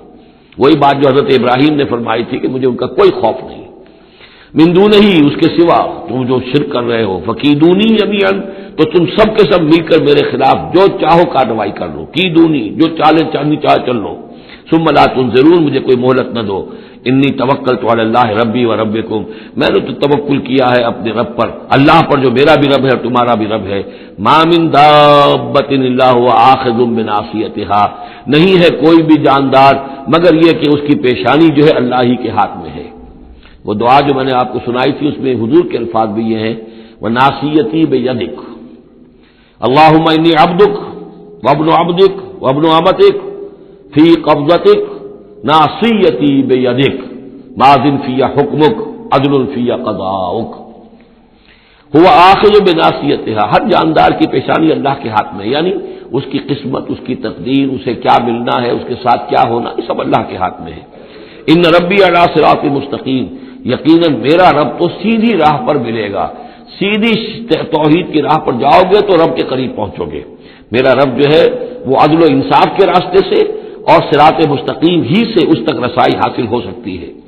فَإِن تَوَلَّوْا فَقَدْ أَبْلَغْتُكُم مَّا أُرْسِلْتُ بِهِ إِلَيْكُمْ، پھر اگر تم پیٹھ موڑ لو، منہ پھیرو، انکار کرو، تو میں نے پہنچا دیا ہے تمہیں وہ پیغام جو مجھے دے کر بھیجا گیا تھا، مَا أُرْسِلْتُ بِهِ إِلَيْكُمْ وَيَسْتَخْلِفُ رَبِّي قَوْمًا غَيْرَكُمْ، پھر میرا رب جو ہے تمہیں تباہ کرے گا، ختم کرے گا اور تمہاری جگہ کسی اور قوم کو لے آئے گا، وَلَا تَضُرُّونَهُ شَيْئًا، اور تم اس کا کچھ بگاڑ نہیں سکو گے، ان ربی علی کل شیء حفیظ، یقین میرا رب جو ہے ہر چیز کا نگہبان ہے۔ وَلَمَّا جَاءَ أَمْرُنَا، جب ہمارا حکم آ گیا، عذاب کا فیصلہ، نجینا ہودًا والذین آمنوا معہ، ہم نے نجات دے دی، بچا لیا ہود کو اور ان کو جو اس کے ساتھ ایمان لائے تھے، برحمت منا، اپنی رحمت سے، ونجیناہم من عذاب غلیظ، اور ہم نے انہیں بچا لیا ایک بہت ہی گاڑھے اور بھاری عذاب سے۔ وتلک عاد جحدوا بآیات ربہم، یہ تھے عاد، یہ تھی قوم، بڑی زبردست قوم، انہوں نے انکار کیا اپنے رب کی آیات کا، وعصوا رسلہ، اور انہوں نے نافرمانی کی اپنے رسولوں کی۔ یہ رسولوں سے مراد کیا ہے؟ اصل میں انبیاء تو آتے رہتے ہیں، آخر میں پھر رسول آتا ہے، چھوٹے چھوٹے جس طریقے سے کہ اللہ تعالیٰ کی طرف سے سمجھانے کے لیے ان کے معلمین کی حیثیت سے، تو وہاں پہ ان کو بھی رسول کہہ دیا گیا، جیسا کہ میں نے کہا تھا قرآن مجید میں یہ الفاظ ایک دوسرے کی جگہ آ جاتے ہیں۔ واتبعوا امر کل جبار عنید، انہوں نے رسولوں کی تو نافرمانی کی اور پیروی کی ان کے حکم کی جو سرکش تھے اور مخالف تھے۔ وَأُتْبِعُوا فِي هَٰذِهِ الدُّنْيَا لَعْنَةً، اور ان کے پیچھے لگا دی گئی اس دنیا میں بھی لعنت، وَيَوْمَ الْقِيَامَةِ، اور قیامت کے دن کے لیے بھی، الا ان عادا کفروا ربهم، آگاہ ہو جاؤ قوم عاد نے اپنے رب کا کفر کیا تھا، الا بعدا لعاد قوم ہود، سن لو پھٹکار ہے عاد پر جو قوم ہود تھی جس کی طرف حضرت ہود علیہ السلام کو بھیجا گیا. وَإِلَىٰ ثَمُودَ أَخَاهُمْ صَالِحًا. اب ان میں سے جو لوگ بچے تھے وہ پھر آگے وسطی علاقے کی طرف گئے ہیں اور وہاں ہجر کے علاقے میں جا کے آباد ہوئے. وہاں سمود نام کی ایک بڑی قوم ابری اور ان کے اندر بھی جب پھر وہی خرابیاں آ گئی, وہی شیطان نے ان کو پٹی پڑھائی, وہی بت پرستی شروع ہو گئی, وہی ان کے معبود ہو گئے, تراش لیے انہوں نے. تو الی ثمود اخاہم صالحا, سمود کی طرف ہم نے بھیجا ان کے بھائی صالح کو. قال یا قوم اعبدوا اللہ ما لکم من الہ غیرہ, انہوں نے فرمایا کہ اے میری قوم کے لوگوں اللہ کی بندگی کرو, تمہارا کوئی معبود اس کے سوا نہیں ہے. هو انشاکم من الارض, اس نے تمہیں زمین سے اٹھایا ہے, ابھارا ہے, بنایا ہے زمین سے. واستعمرکم فیہا, اور اس میں تم کو آباد کیا ہے. فاستغفروہ, تو اس سے استغفار کرو, اس سے اپنے گناہ بخشواؤ. ثم توبوا الیہ, اور پھر اس کی جانب میں رجوع کرو. ان ربی قریب مجیب, یقین میرا رب قریب ہے اور دعا کا قبول کرنے والا ہے. قالوا یا صالح قد كنت فینا مرجوا, انہوں نے کہا ہے صالح تم سے تو ہماری بڑی امیدیں وابستہ تھی. ظاہر بات ہے کہ ایک شخص جو ہے جس کو اللہ چنتا تھا اپنے اخلاق میں, سمجھ میں, فہم میں, فطانت میں وہ ممتاز ہوتے تھے, تو ہم سمجھتے تھے تم آباء و اجداد کا نام روشن کرو گے. یہ تم نے کیا کیا؟ تم نے تو کہنا شروع کر دیا کہ آباء و اجداد کے جو طریقے ہیں یہ غلط ہیں, ان کا دین غلط ہے, ان کے عقیدے غلط ہیں, ان کے معبود جن کو ہمارے آباء و اجداد پوجتے آئے ان کی کوئی حقیقت نہیں. ہم توقع کرتے تھے کہ تم قوم کا نام روشن کرو گے, تم آباء و اجداد کے لیے عزت کا اور ان کے لیے مزید جو ہے دنیا کے اندر ان کے ناموری کا سبب ذریعہ بنو گے. قالوا یا صالح قد كنت فینا مرجوا, تم سے تو ہمیں بہت سی امیدیں تھی قبل ھذا, اس سے پہلے. اتنہانا نعبد ما یعبد آباؤنا, یہ کیا ہوا تم ہمیں روک رہے ہو ان چیزوں کو پوجنے سے کہ جن کو ہمارے آباء و اجداد پوجتے تھے. وَإِنَّنَا لَفِي شَكٍّ مِّمَّا تَدْعُونَا إِلَيْهِ مُرِيبٍ, اور یقیناً جس چیز کی طرف تم ہمیں بلا رہے ہو اس کے بارے میں ہمیں شکوک و شبہات ہیں, ہمارا دل اس پر ٹھکتا نہیں ہے. قال یا قوم ارأیتم ان کنت علی بینۃ من ربی, وہی بات انہوں نے کہی اے میری قوم کے لوگوں سوچو, اگر میں پہلے سے بھی اپنے رب کی طرف سے بینہ پر تھا, میری فطرت سلیم تھی, تم دیکھتے تھے کہ میں تمہارے درمیان ایک اچھا آدمی تھا, صاف ستھرا کردار رکھنے والا انسان تھا, میری فطرت صالح تھی. وآتانی منہ رحمۃ, اور اللہ نے پھر مجھے اپنے پاس سے رحمت عطا کر دی, اب وہی آ گئی, نبوت عطا کر دی گئی. فمن ینصرنی من اللہ ان عصیتہ, تو اب اگر میں اللہ کی نافرمانی کروں تو مجھے کون بچائے گا اللہ سے, کون اس کی پکڑ سے مجھے بچا سکے گا. فما تزیدوننی غیر تقصیر, تو تم تو اضافہ نہیں کرو گے میرے لیے مگر خسارے کے اندر. تم چاہتے ہو کہ میں اپنی اس چیز کو چھوڑ کر اور آباء و اجداد کا نام لوں اور ان کے معبودوں کو پوجنا شروع کر دوں, تو تم تو میری تباہی کے در پہ ہو.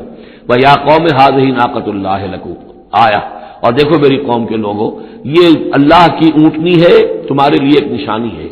فَذَرُوهَا تَأْكُلْ فِي أَرْضِ اللَّهِ, اسے چھوڑے رکھو یہ چرتی رہے اللہ کی زمین میں, جہاں چاہے جہاں سے چاہے کھائے. وَلَا تَمَسُّوهَا بِسُوءٍ, اور دیکھنا کسی برے ارادے سے اس کو ہاتھ نہ لگانا.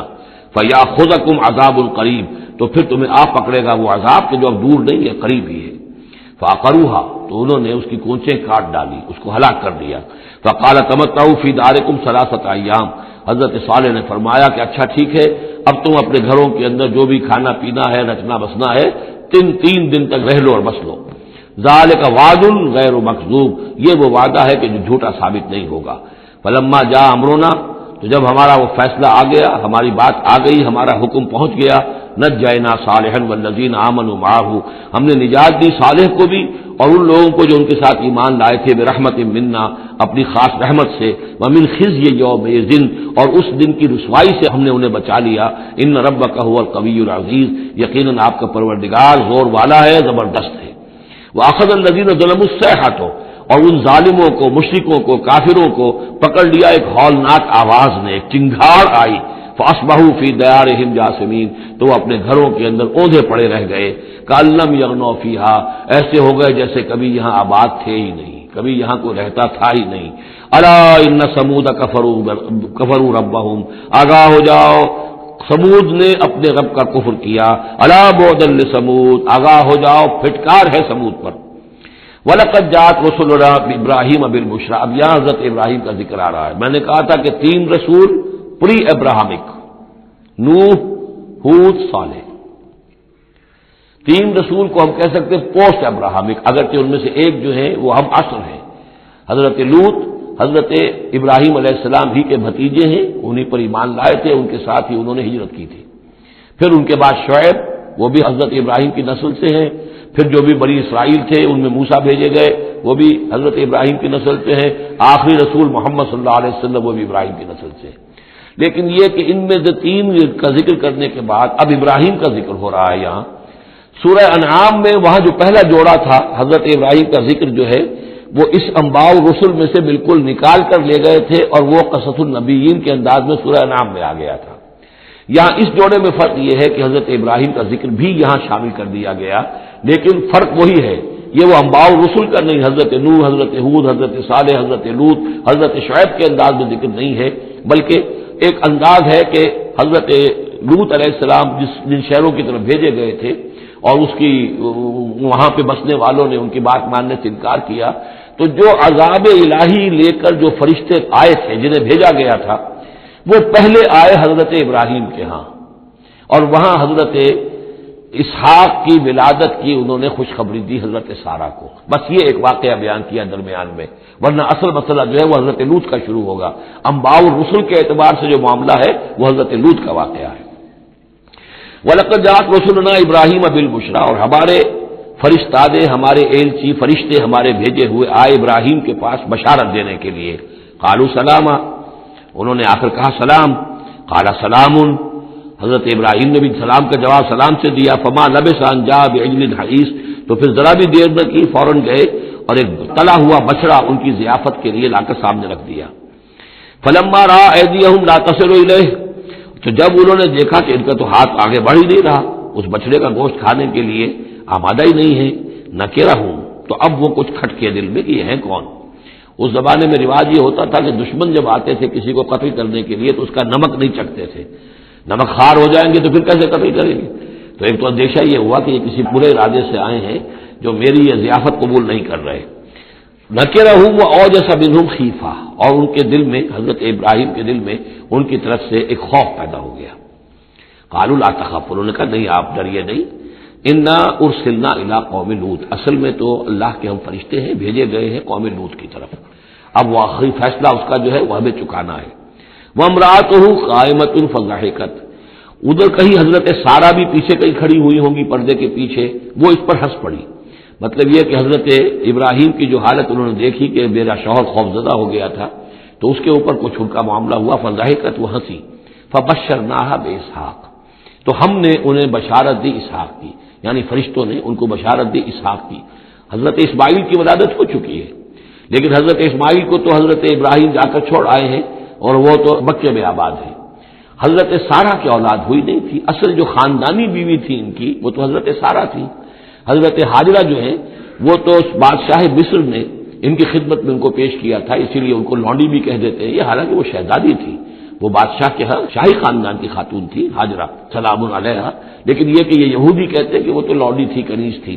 تو چونکہ اولاد نہیں ہوئی تھی حضرت سارہ کے ہاں، تو حضرت سارہ ہی نے کہہ کر پھر حضرت ابراہیم سے کہا تھا کہ آپ تعلق قائم کریں ہاجرہ سے، شاید اللہ تعالیٰ آپ کو ہاجرہ سے اولاد دے دے۔ لیکن جب وہ اولاد ہو گئی حضرت اسماعیل، تو پھر وہ جو عورت کی ایک فطرت ہے اور مزاج ہے، تو ان کے لیے کھلنے لگی یہ بات کہ مجھے اللہ نے اولاد نہیں دی۔ اب ظاہر بات ہے کہ حضرت ابراہیم کی توجہ زیادہ ہو گئی ہوگی حضرت ہاجرہ کی طرف، اپنے بیٹے کی طرف، تو پھر وہ ذریعہ بن گیا کہ انہوں نے کہا کہ انہیں چھوڑ کر آؤ، اور اللہ کے حکم سے حضرت ابراہیم نے حضرت ہاجرہ کو اور حضرت اسماعیل کو وہاں بیت اللہ کے پاس، یا بیت اللہ جہاں بعد میں تعمیر ہونا تھا اس کی صرف بنیادیں اس وقت تھیں لیکن کوئی نشان اور نہیں تھا، وہاں چھوڑ دیا۔ اب یہاں جو ہے اولاد ہو رہی ہے، ان کی بشارت دی جا رہی ہے۔ تو حضرت اسحاق چھوٹے ہیں حضرت اسماعیل سے۔ فضحکت فبشرناها باسحاق ومن وراء اسحاق یعقوب، اور یہ بھی کہا کہ پھر اسحاق کے بعد اسحاق کے ہاں ایک بیٹا ہوگا یعقوب، وہ بہت ہی ہمارے ہاں اس کا درجہ بہت بلند ہوگا، یعنی بیٹے کی بشارت پھر پوتے کی بشارت۔ قالت یا ویلتا آلد وانا عجوز وہذا بالی شیخا، انہوں نے کہا ہائے میری خرابی، کہ اب میں جنوں گی جبکہ میں ہو چکی ہوں نہایت بوڑھی، اور میرا یہ شیخ جو ہے، میرا یہ جو شوہر ہے یہ بھی شیخ ہے، یہ بھی ضعیف ہے، بوڑھا ہو چکا ہے۔ ان ھذا لشیء عجیب، یہ تو بڑی عجیب بات جو آپ بتا رہے ہیں، یہ خوشخبری مجھے دے رہے ہیں اس بڑھاپے کی عمر میں کہ میرے یہاں بیٹا ہوگا۔ قالوا اتعجبین من امر اللہ، ان فرشتوں نے کہا کہ کیا آپ تعجب کرتی ہیں اللہ کے معاملے میں، اللہ کا فیصلہ ہے۔ اللہ جیسے چاہے پیدا کرے، ہم اللہ کی طرف سے خوشخبری دے رہے ہیں، اپنی طرف سے نہیں دے رہے۔ رحمت اللہ وبرکاتہ علیکم اہل البیت، اے نبی کے گھر والوں تم پر اللہ کی رحمت ہو، اس کی برکتیں ہوں۔ اب یہاں اہل البیت کو سمجھ لیجیے کس کے لیے ہے؟ حضرت سارہ کے لیے ہے۔ اہل بیت رسول ازواج مطہرات ہیں، ان کی ایکسٹینشن ہے جو حضور نے کہا ہے اللہم ہؤلاء اہل بیتی، اے اللہ یہ بھی میرے اہل بیت ہیں۔ حضرت فاطمہ، حضرت علی، حضرت حسن، حضرت حسین، وہ بھی اہل بیت میں، یہ ایکسٹینشن ہے۔ اہل بیت اصلاً نبی کی بیوی، یہاں پر کس کے لیے آ رہا؟ حضرت سارہ کے لیے۔ گھر والے ہم کہتے بھی ہیں گھر والے، گھر والے کون ہوتے ہیں؟ گھر والی تو بیوی ہوتی ہے۔ قالوا اتعجبین من امر اللہ رحمت اللہ وبرکاتہ علیکم اہل البیت انہ حمید مجید، یقیناً اللہ حمید ہے اور مجید ہے، بہت بزرگ ہے، بڑائیوں والا ہے، اور اپنی ذات میں ستونہ صفات ہے۔ فلما ذهب عن ابراہیم الروع، جب ابراہیم کا خوف جاتا رہا، وجاءت البشرا، اور یہ بشارت پہنچ گئی، ان کے لیے خوشی کی بات تھی کہ اب سارہ کے ہاں بھی اللہ تعالیٰ بیٹا عطا کرے گا۔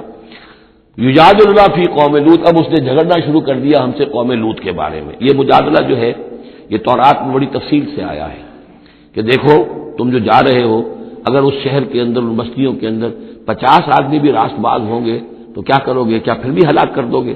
فرشتوں نے کہا نہیں، اگر 50 آدمی وہاں ہوئے، اگر راست باز ہوئے تو ہم ہلاک نہیں کریں گے۔ اچھا دیکھو، میری کوئی حیثیت نہیں ہے، میں بہت ناچیز ہوں، لیکن میں پھر جرأت کرتا ہوں، میں اللہ سے عرض کرتا ہوں کہ اچھا ہو سکتا ہے 40 ہوں وہاں پر، تو پھر اچھا 40 بھی ہوئے تو پھر ہم ان کو بھی پھر چھوڑ دیں گے، بستیوں کے اوپر عذاب نہیں آئے گا۔ ہوتے ہوتے 5 پہ آ گئے، جس پہ کہ آخر میں کہا گیا کہ اے ابراہیم چھوڑو اب اس بات کو، اب یہ تمہارے رب کا فیصلہ آ چکا۔ وہاں ایک بھی نہیں ہے، تم 5 کی بات کر رہے ہو۔ وہاں تو سوائے حضرت لوط علیہ السلام کے خود اور ان کی 2 بیٹیوں کے اور کوئی بھی نہیں تھا کہ جو ان شہروں میں سے بچا ہو۔ تو یجادلنا فی قوم لوط، اب وہ قوم لوط کے بارے میں ہم سے جھگڑنے لگے، یعنی چونکہ وہ حلیم الطبع تھے، طبیعت میں نرمی تھی، وہی جو حضور کی طبیعت میں بھی تھی، حضرت ابوبکر کی طبیعت میں بھی تھی، اس وجہ سے انہوں نے کہا کہ عذاب سے بچنے کی کوئی شکل ہو سکے۔ ان ابراہیم لحلیم اواہ منیب، 3 الفاظ جمع کر دیے گئے۔ یقیناً ابراہیم بہت ہی حلیم بھی تھا، بہت ہی نرم دل تھا، اور بہت ہی اللہ کی جناب میں رجوع کرنے والا تھا۔ یا ابراہیم عارض عن ھذا، تو اب کہا گیا ان سے کہ ابراہیم اب چھوڑیے، اب اس بات سے آپ ذرا قطع تعلق کیجئے۔ انہ قد جاء امر ربک، یہ تو اب آپ کے رب کا فیصلہ آ چکا ہے۔ وَإِنَّهُمْ آتِيهِمْ عَذَابٌ غَيْرُ مَرْدُودٌ، اب ان پر وہ عذاب آ کر ہی رہے گا جسے لوٹایا نہیں جا سکے گا۔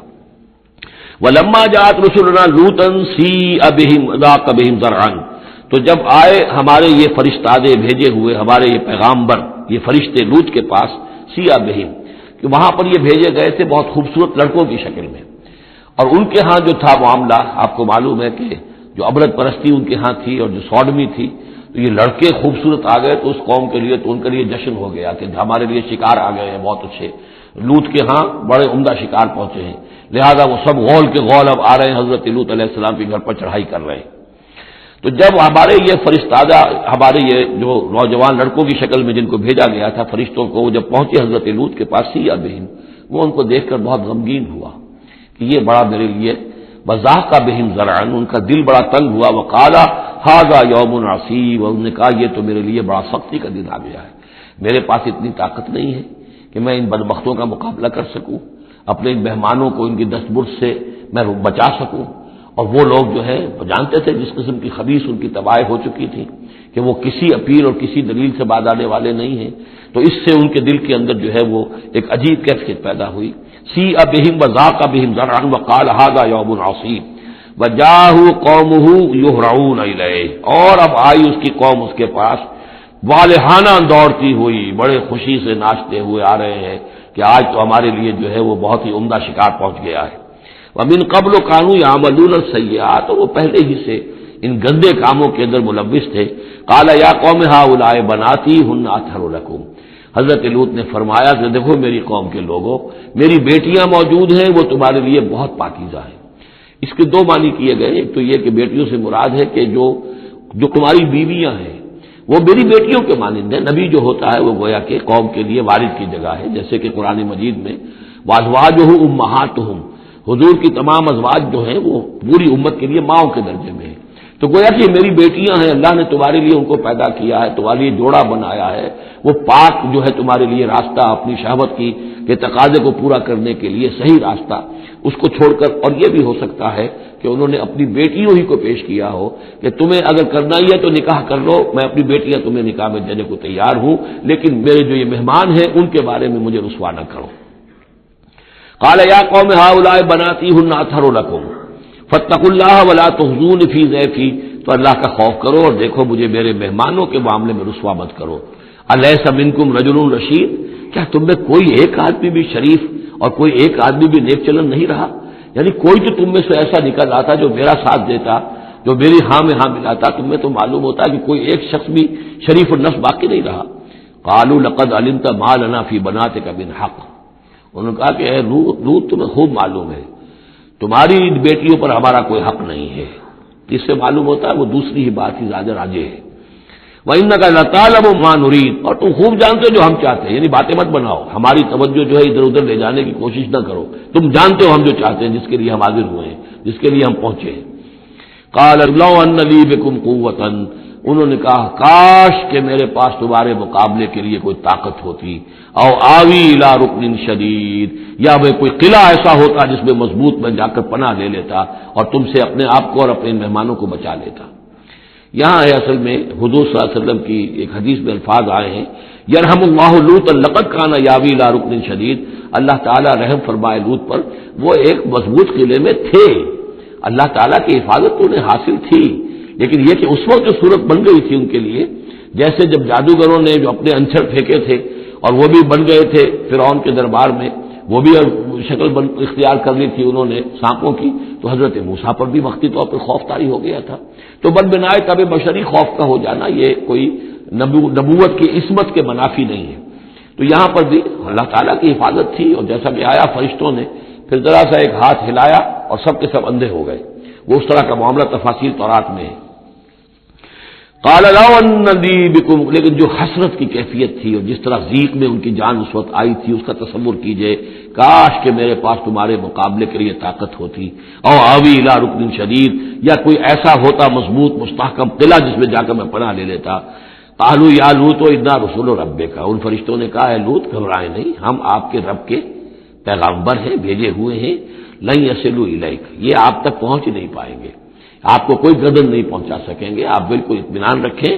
فَأَسْرِ بِأَهْلِكَ بِقِطْعٍ مِّنَ اللَّيْلِ، اور بھی رات کا ایک حصہ جو باقی ہے اس میں آپ اپنے اہل کو لے کر، اپنے گھر والوں کو لے کر نکل جائیے اس بستی سے۔ وَلَا يَلْتَفِتْ مِنكُمْ أَحَدٌ، اور کوئی بھی آپ میں سے پیچھے نہ دیکھے، پیچھے توجہ نہ کرے، پیچھے کی طرف کوئی خیال نہ آئے کہ ہمارے دوست تھے اور ہمارے یہ تھے اور ہمارے عزیز تھے، إِلَّا امْرَأَتَكَ، اور آپ کی بیوی بھی ساتھ نہیں جائے گی، وہ بھی یہیں رہے گی۔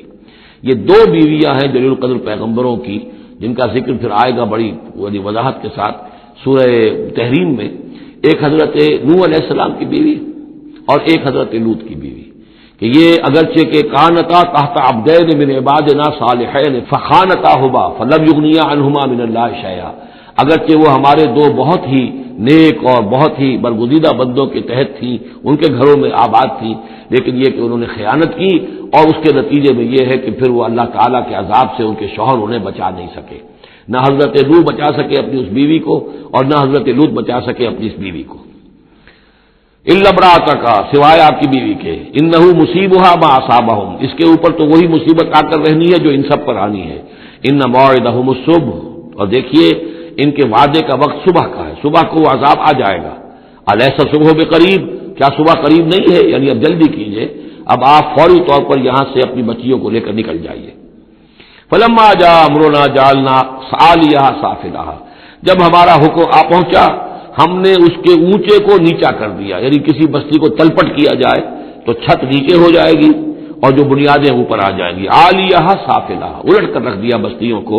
وامطرنا علیہا حجارۃ من سجیل، اور مزید ان کے اوپر ہم نے بارش برسائی کنکروں کی، پتھروں کی، یعنی یہ کہ ایک طرف تو یہ کہ کچھ زلزلہ آیا یا کچھ اور زمین میں دھماکہ ہوا، ایکسپلوژن ہوا جس سے وہ بستیاں الٹ گئیں، اور اس کے بعد یہ ہے کہ آسمان سے پھر بارش ہوئی ہے ان پر سجیل۔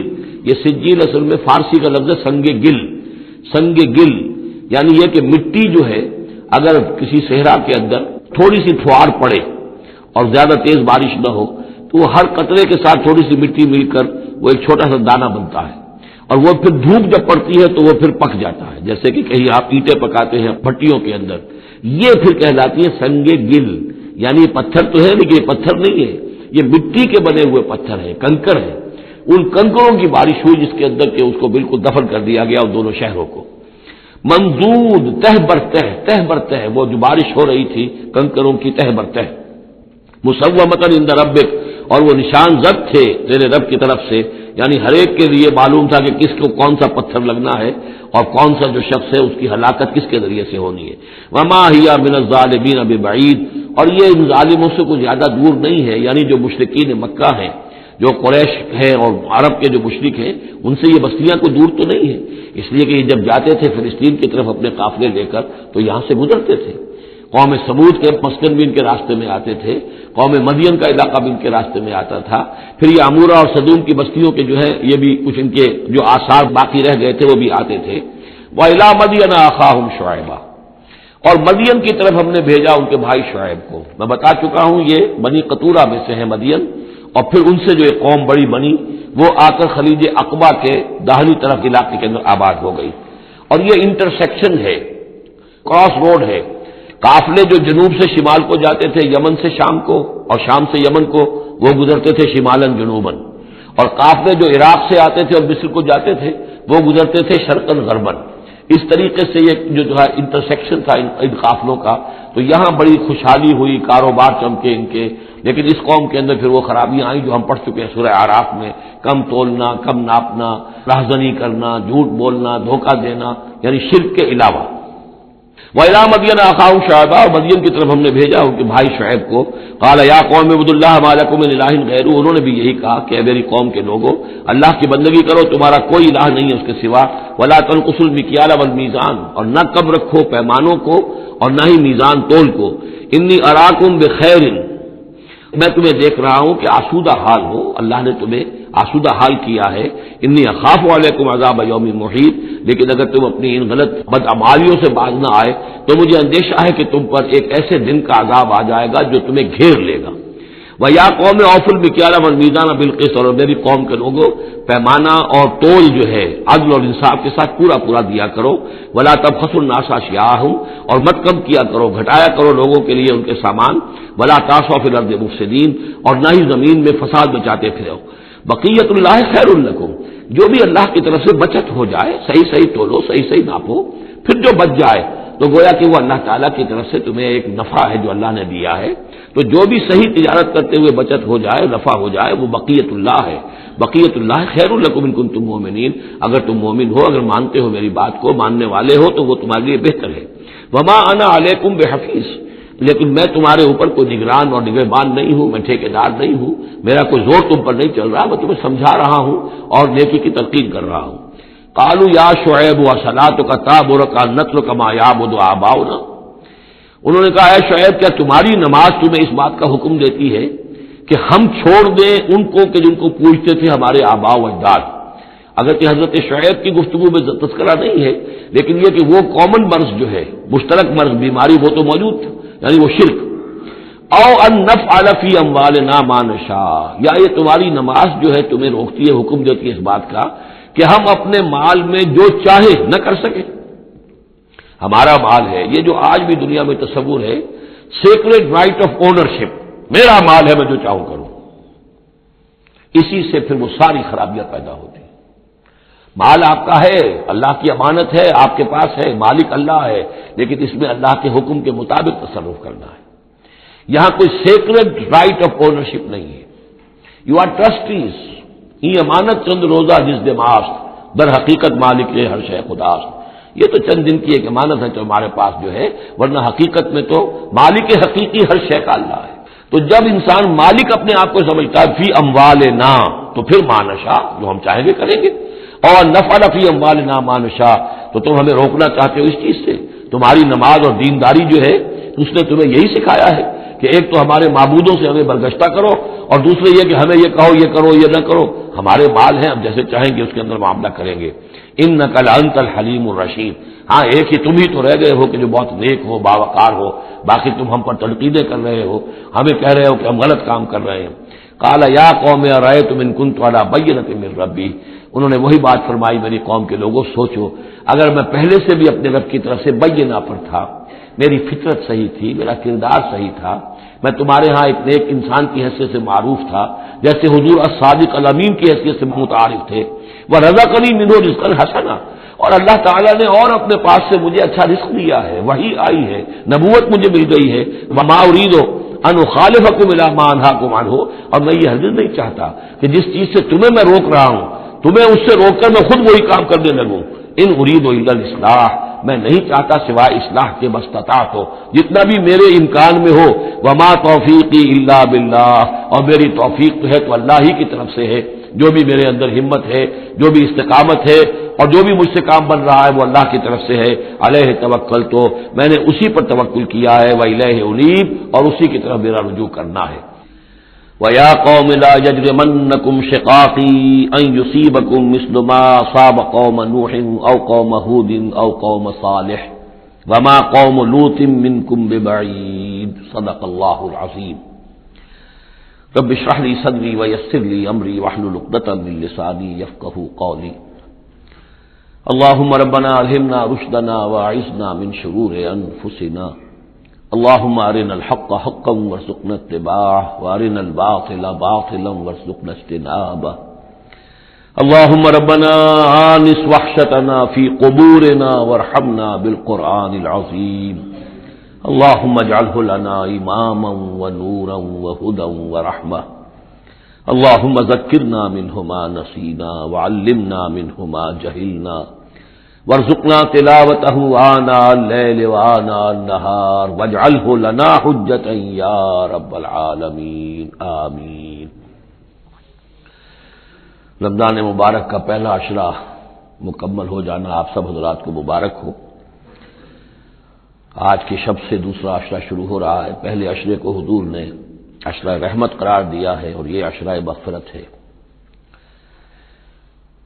سورہ ہود کے 8ویں رکوع میں جو مضمون چل رہا تھا، حضرت شعیب علیہ السلام اور ان کی قوم کے مابین جو رد و قدح کی تفصیل بیان ہو رہی تھی، اس میں ایک اہم نقطہ آیا ہے، وَيَا قَوْمِ لَا يَجْرِمَنَّكُمْ شِقَاقِي، اور دیکھو اے میری قوم کے لوگوں، تمہیں میری دشمنی، میرا ذاتی بغض اس بات پر آمادہ نہ کر دے کہ تمہارا وہ انجام ہو جائے ان یصیبکم مثل ما اصاب قوم نوح، کہ تم پر بھی وہی عذاب آئے اللہ کا جیسا کہ آیا تھا قوم نوح پر، او قوم ہود، یا جو آیا تھا قوم ہود پر، او قوم صالح، یا جو آیا تھا قوم صالح پر، وما قوم لوط منکم ببعید، اور قوم لوط تو تم سے زیادہ دور بھی نہیں۔ یہ چار جو ہیں قوموں کے اوپر عذاب آ چکا تھا حضرت شعیب علیہ السلام کی قوم پر عذاب آنے سے پہلے، حضرت نوح، حضرت ہود، حضرت صالح، اور جہاں جن شہروں تک حضرت لوط علیہ السلام بھیجے گئے، یعنی سدوم اور عمورہ کی بستیاں۔ اور یہ جو بستیاں تھیں دونوں جن پر عذاب آیا ہے، بعید ہونے کا معاملہ ان کا دونوں اعتبار سے ہے، زمانی اعتبار سے بھی، مکانی اعتبار سے بھی۔ جغرافیے میں بھی ہم نے دیکھ لیا کہ خلیج عقبہ کے مشرقی ساحل کے ساتھ جو ہے علاقہ جو ہے یہ تھا کہ جو اصحاب مدین کا ہے، جن میں شعیب بھیجے گئے، ان سے ذرا ہٹ کر مشرق میں جو ہے بحیرہ بردار ہے، اور بحیرہ بردار کے ساحل کے اوپر یہ شہر آباد تھے۔ تو جغرافیائی اور زمینی اعتبار سے بھی فاصلہ نہیں ہے، زمانی اعتبار سے بھی زیادہ فصل نہیں ہے۔ اور اگرچہ بعض لوگوں کا خیال یہ ہے کہ حضرت موسیٰ علیہ السلام جب مدین گئے تھے، مصر سے اپنی جان بچا کر نکلے تھے، تو پھر وہاں جس شیخ کے پاس وہ رہے ہیں اور جس کی بیٹی سے پھر انہوں نے شادی کی ہے، اس کے بارے میں لوگوں نے یہ خیال ظاہر کیا کہ وہ حضرت شعیب تھے۔ مجھے اس سے سختی سے اختلاف ہے، اور مجھے ان لوگوں کی رائے سے اتفاق ہے جو سمجھتے ہیں کہ یہ ممکن ہی نہیں ہے۔ حضرت شعیب کی قوم کے اوپر جو عذاب آ چکا تھا، اس کے بعد جو لوگ بچے کھچے وہاں آباد تھے، ان میں کوئی نیک آدمی تھا کہ جس کے پاس حضرت موسیٰ علیہ السلام کا جانا ہوا ہے۔ لیکن یہ کہ بہرحال اتنا فصل کوئی ہزاروں برس کا نہیں ہے ان کے مابین، سینکڑوں برس کا بھی شاید نہ ہو، قریب کا ہے معاملہ، زمانی اعتبار سے بھی اور زمینی اعتبار سے بھی۔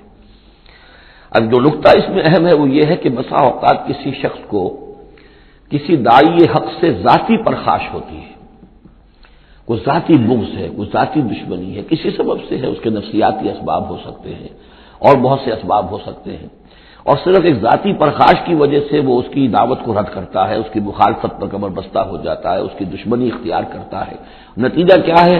اس کا کچھ نہیں بگاڑتا، اپنے آپ کو برباد کر لیتا ہے، اپنی تباہی کو دعوت دیتا ہے۔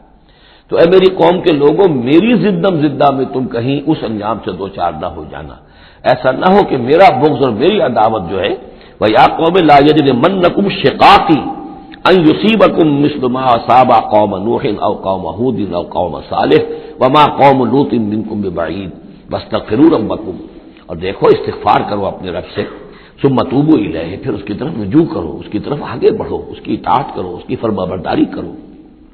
ان ربی رحیم ودود، یقیناً میرا رب رحیم بھی ہے، ودود بھی ہے، محبت فرمانے والا ہے۔ قالوا یا شعیب ما نفقہ کثیرا مما تقول، انہوں نے کہا کہ اے شعیب تم جو کچھ کہتے ہو اس کی اکثر بات تو ہماری سمجھ میں نہیں آتی، کیا کہہ رہے ہو تم؟ یعنی یہ کہ ذہنوں کے سانچے اتنے بگڑ گئے ہوتے ہیں کہ سیدھی بات ان میں فٹ بیٹھتی نہیں۔ ما نفقہ کثیرا مما تقول وانا لنراک فینا ضعیفا، ہم تو یہ دیکھ رہے ہیں کہ تم ہمارے اندر کوئی طاقتور آدمی نہیں ہو، کمزور سے آدمی ہو، ہم تو دیکھتے ہیں کہ تمہارے پاس کوئی قوت نہیں ہے۔ ولولا رہتک، اگر نہ ہوتا تمہارا خاندان، لرجمناک، تو ہم تجھے کبھی کا سنسار کر چکے ہوتے۔ اب یہ بات بہت اہم ہے اس وقت، اصل میں یہ جو صورت مکی نازل ہو رہی ہیں، جو حضور کی دعوت اور تحریک جس دور سے گزر رہی تھی اور جو کچھ ہو رہا تھا، وہ اس کا ایک عکس سابقہ انبیاء اور رسل کے حالات میں بھی جو ہے تو وہ اسی دور کی مناسبت سے وہی باتیں نمایاں کی جاتی ہیں۔ یعنی جو تکرار ہوئی ہے ان رسولوں کے حالات کی، وہ تکرار محض نہیں ہے، بلکہ ہر جگہ پر جس دور میں وہ صورت نازل ہو رہی ہے جن میں ان کا تذکرہ ہو رہا ہے، اس دور میں جو خاص مسائل ہیں کہ جو درپیش ہیں محمد الرسول اللہ صلی اللہ علیہ وسلم اور آپ کے صحابہ کو، تو ان کے مناسبت سے جو ہدایت ہے، دل جوئی ہے، مسلمانوں کے لیے رہنمائی ہے، وہ حصہ ان رسولوں کی تعلیمات اور تاریخ کا بیان کیا جاتا ہے۔ اب یہاں مکے میں بھی شکل یہ ہو چکی تھی کہ بقیہ سب قریش جو ہیں وہ حضور کے خلاف جو ہے سخت غیظ اور غضب کے اندر مبتلا تھے، لیکن چونکہ حضور کے چچا ابو طالب یہ خاندان بنی ہاشم کے سردار تھے اور انہیں ذاتی محبت تھی، وہ چاہے ایمان نہیں لائے حضور پر صلی اللہ علیہ وسلم، لیکن ذاتی محبت انہیں اتنی تھی کہ انہوں نے آخری وقت تک سپورٹ کیا ہے۔ اور قبائلی زندگی میں یہ ہوتا ہے کہ اگر کہیں کسی ایک خاندان کے کسی فرد کے اوپر کوئی ہاتھ اٹھایا جائے تو پھر وہ خاندان انتقام لیتا ہے۔ اس کا مطلب یہ ہوتا کہ وہ حضور کے خلاف وہ کوئی اقدام کرتے ہیں تو گویا کہ ان فائٹنگ شروع ہو جائے گی، داخلی خانہ جنگی شروع ہو جائے گی بنو ہاشم کی ان لوگوں کے خلاف کہ جو حضور کو کوئی غضب پہنچائیں، نقصان پہنچائیں۔ یہ تحفظ ملا ہوا تھا محمد الرسول اللہ صلی اللہ علیہ وسلم کو اللہ تعالیٰ کی طرف سے۔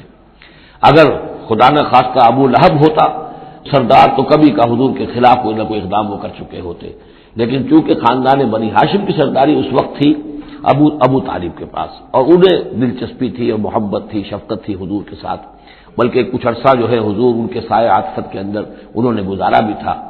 اس وجہ سے تو یہ نقشہ دکھایا جا رہا ہے کہ آج قریش کے مقابلے میں جس طریقے سے کہ بنو ہاشم کی سپورٹ اور حفاظت جو ہے وہ حضور کے لیے اللہ تعالیٰ نے اسے قلعہ بنا دیا ہے، یہی معاملہ اس وقت تھا کہ حضرت شعیب کا بھی خاندان ان کا پشت بنا تھا۔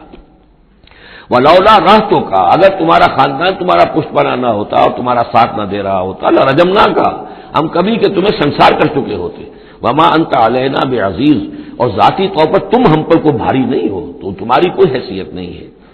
قال یا قوم رہتی اعز علیکم من اللہ، انہوں نے کہا اے میری قوم کے لوگوں، کیا میرا یہ خاندان تم پر زیادہ بھاری ہے اللہ سے؟ میرا پشت بنا تو حقیقتاً اللہ ہے، تم اللہ سے نہیں ڈرتے، میرے خاندان سے ڈرتے ہو۔ ارہتی اعز علیکم من اللہ واتخذتموہم وراءکم ظہریا، اللہ کو تو تم نے اپنی پیٹھوں کے پیچھے پھینکا ہوا ہے، بلایا ہوا ہے۔ یہ بھی بہت ہی اہم نفسیاتی نکتہ ہے۔ ہوتا یہ ہے کہ ہم دنیا میں ایسے مگن رہتے ہیں، اللہ کو ماننے کا عقیدہ تو ہے لیکن اللہ مستحضر نہیں رہتا، یاد نہیں رہتا۔ یہ ہمارا پورا دنیا کا کاروبار چل رہا ہے، کاز اینڈ ایفیکٹ، علل ہیں، اسباب ہیں، ان کے نتائج نکل جاتے ہیں، تو جو کاز اینڈ ایفیکٹ کا جو سلسلہ چل رہا ہے ہم اس میں اتنے گم ہوتے ہیں کہ مسبب الاسباب جو ہے وہ نگاہوں کے سامنے رہتا ہی نہیں۔ یا یہ کہ ہم اپنے کاموں میں اتنے مشغول ہیں، اپنے کام و دہن کی لذت جو ہے وہی ہمیں جو ہے کوئی فرصت نہیں لینے دیتی، یا یہ کہ بنیادی ضروریات جو ہے وہی ہمیں فارغ نہیں ہونے دیتی، لہذا ہم گم ہو جاتے ہیں۔ کافر کی یہ پہچان کہ آفاق میں گم ہے، اور مومن کی یہ پہچان کہ گم اس میں ہے آفاق۔ لیکن یہ کافر کا معاملہ کیا ہوتا ہے؟ اللہ کو مانتے تو وہ بھی تھے، مانتے تھے مشرکین مکہ بھی، مانتے تو سب تھے اللہ کو، لیکن یہ کہ اللہ کو تو انہوں نے اوجھل کیا ہوا تھا، آنکھ اوجھل پہاڑ اوجھل۔ تم اللہ سے نہیں ڈرتے، میرے خاندان سے ڈرتے ہو، وَاتَّخَذْتُمُوهُ وَرَاءَكُمْ ظِهْرِيًّا، اللہ کو تو تم نے اپنی پیٹھوں کے پیچھے پھینکا ہوا ہے، یعنی اسے تو نسیہ منسیہ کیا ہوا ہے، اس کی طرف تمہارا ذہن ہی نہیں ہے۔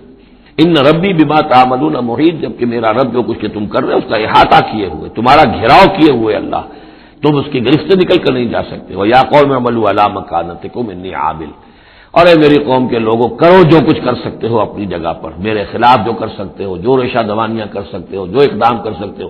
یہ چیلنجنگ انداز جو ہے ان آخری صورتوں میں آپ کو نظر آ رہا ہے، سورہ نام سے چلا آ رہا ہے، اس لیے کہ وہ کشاکش جو تھی حق و باطل کی وہ اس انتہا کو پہنچ چکی تھی کہ اب حضور صلی اللہ علیہ وسلم کی طبیعت کے اندر بھی وہ بیزاری پیدا ہو چکی تھی۔ اب جو کچھ تم کر سکتے ہو کر لو، انی عامل، اپنا سا جو میں کر سکتا ہوں میں کر رہا ہوں، جو کوشش مجھ سے بن آ رہی ہے میں کر رہا ہوں۔